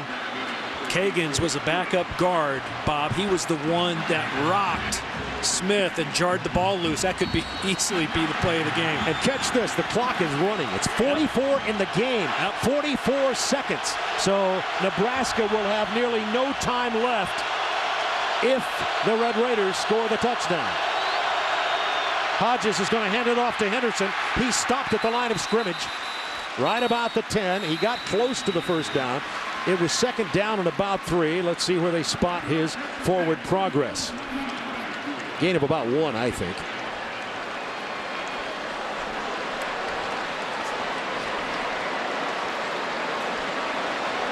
Yep, Tech with the timeout. 31-27 Nebraska. Clock has ticked down to 27 seconds. And it's time for our Levi's game summary. And that says it. We're talking about the great day Hodges has had and a good day in the clutch when they've needed it from Taylor. Both quarterbacks have turned it over. Yeah, they have. Although Hodges just, I'll tell you what, he's got all kinds of juice in that arm of his. Throwing without laces, gets the ball and just fires away. But more importantly, those receivers, big possession receivers, they've done a nice job shielding the defender away from the ball. And Filani's had a huge day. Hicks has had a big day, and I think, no better ending to this ball game than coming down to the wire. 27 seconds, and now let's go to what Nebraska's concept of defense will be right here. Down and 1, you can virtually be assured they'll pass the ball, not totally for sure. Do you blitz them? I think they run the ball here. You do? I think Tech runs the ball here. So no. So the answer is no, you don't blitz them. Maybe you run blitz. No, I think you do blitz. I think you do blitz. I think you got to come after him. Kevin Cosgrove, the defensive coordinator, working against Mike Leach, head coach and offensive strategist for the Red Raiders. Texas Tech has converted only 1 time out of 9 on third down conversion attempts.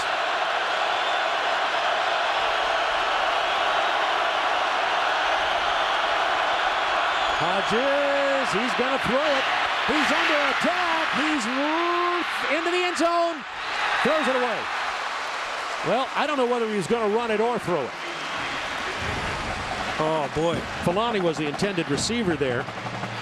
So if you're Mike Leach, 19 seconds. If you're Mike Leach, with the clock where it is, you almost have to go to the end zone. It's dicey here.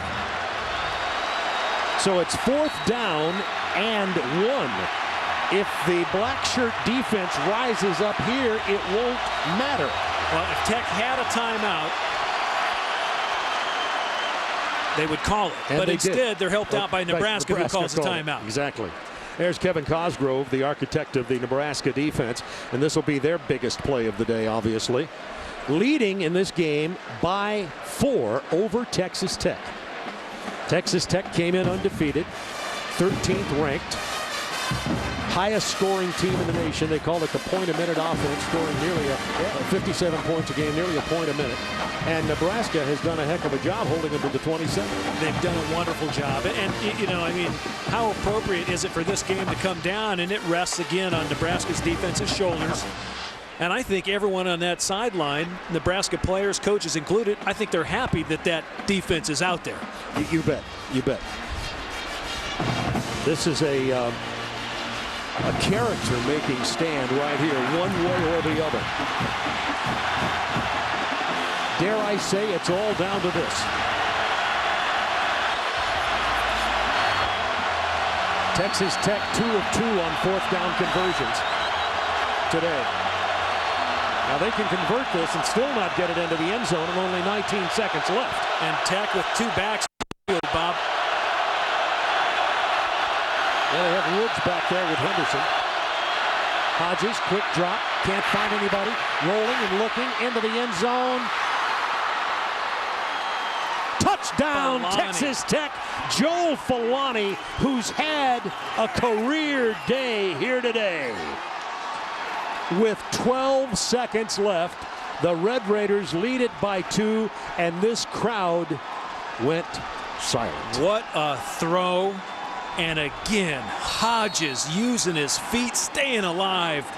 And Falani, the big-bodied receiver, 6'3", 222, coming down with, easily said, probably the biggest catch of his young career. Sure. That's his 3rd touchdown catch today.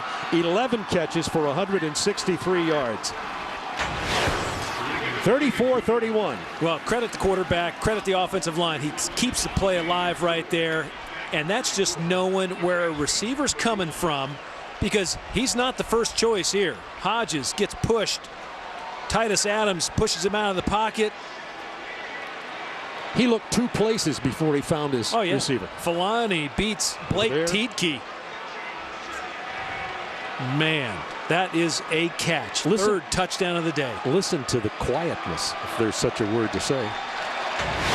It's been a great ball game. Now they're trying to build it again. They have 12 seconds. Hey, stranger things have happened.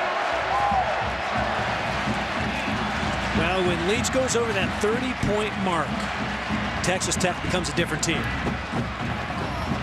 Well, and they have 34-31. Bill Callahan thinking all down to one play. Now,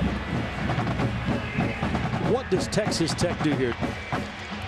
Do they squib kick it possibly? Yeah, I think you keep it, you drive it low. You don't want a big return, but as soon as you hit the ball, the clock will be running. So if you're Nebraska, you got to pick it up and get out of bounds. Hopefully they can get close to midfield. I always argue, you know, I think sometimes you're better off kicking it deep.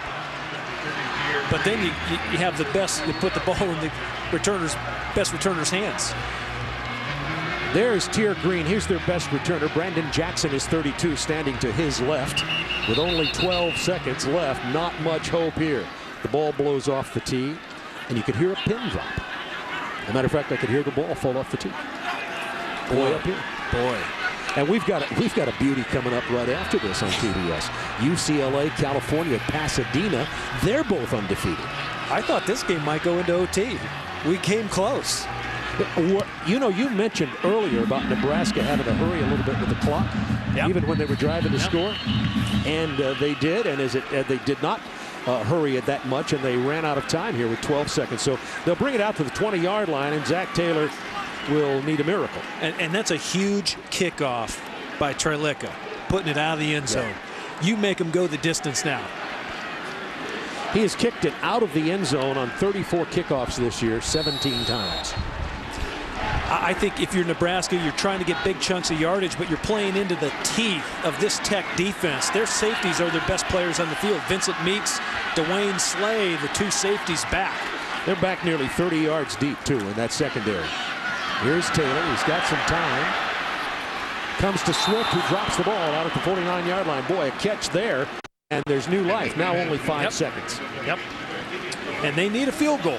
They need a field goal to tie. That would have been a huge, huge catch if Swift would have come down with that. The time is running so quickly. The clock already with 5 seconds. He wasn't out of bounds.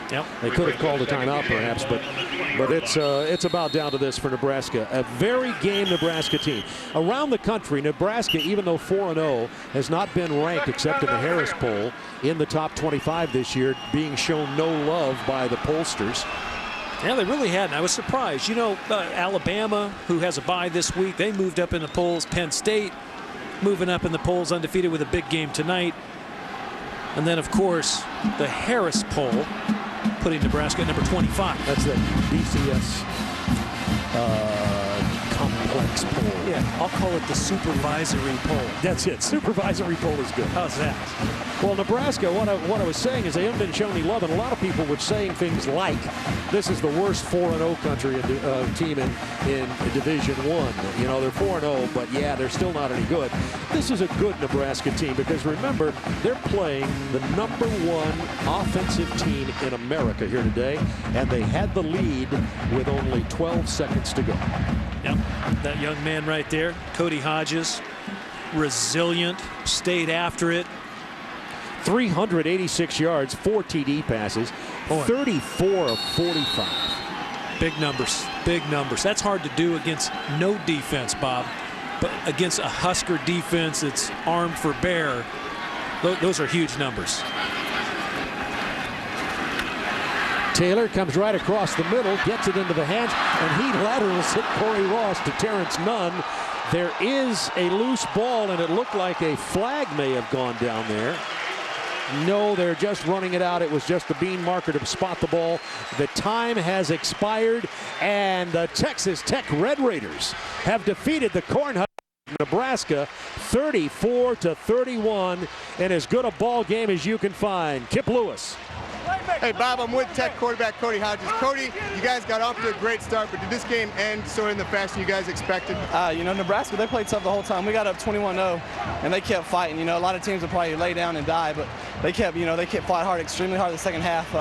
You know, my hat's off to them. We're lucky to get a win. You know, we're lucky, so we'll take it. Talk about the pride and the poise you guys showed coming down that last drive. You know, we just feel like regardless how much time's on the clock that we can score. Regardless if we got to go 80 yards or 20, we feel like we can score. O-line played well, gave me enough time. And that last play, Joe Filani just, you know, continued his route, and I just threw it up for him. So he deserves a lot of credit. Take us through that last touchdown play there. We run that every day in practice for situations like this. Really, Joel's just supposed to have a slant on the right side. I scrambled left, and he just continued his route. I got hit as I threw it up. He made a great catch. All right, Cody, thanks. Congratulations. Bob, back up to you. Thank you, Kip. Coming up next now, our TBS Saturday Night College Football doubleheader continues as the #9 California Golden Bears take on the 16th ranked UCLA Bruins in a Pac-10 matchup at the historic Rose Bowl in Pasadena. For Tom Ramsey, Kip Lewis, and the rest of our TBS crew, I'm Bob Neal saying so long from Lincoln, Nebraska. And now let's join Ernie Johnson in our Atlanta studios.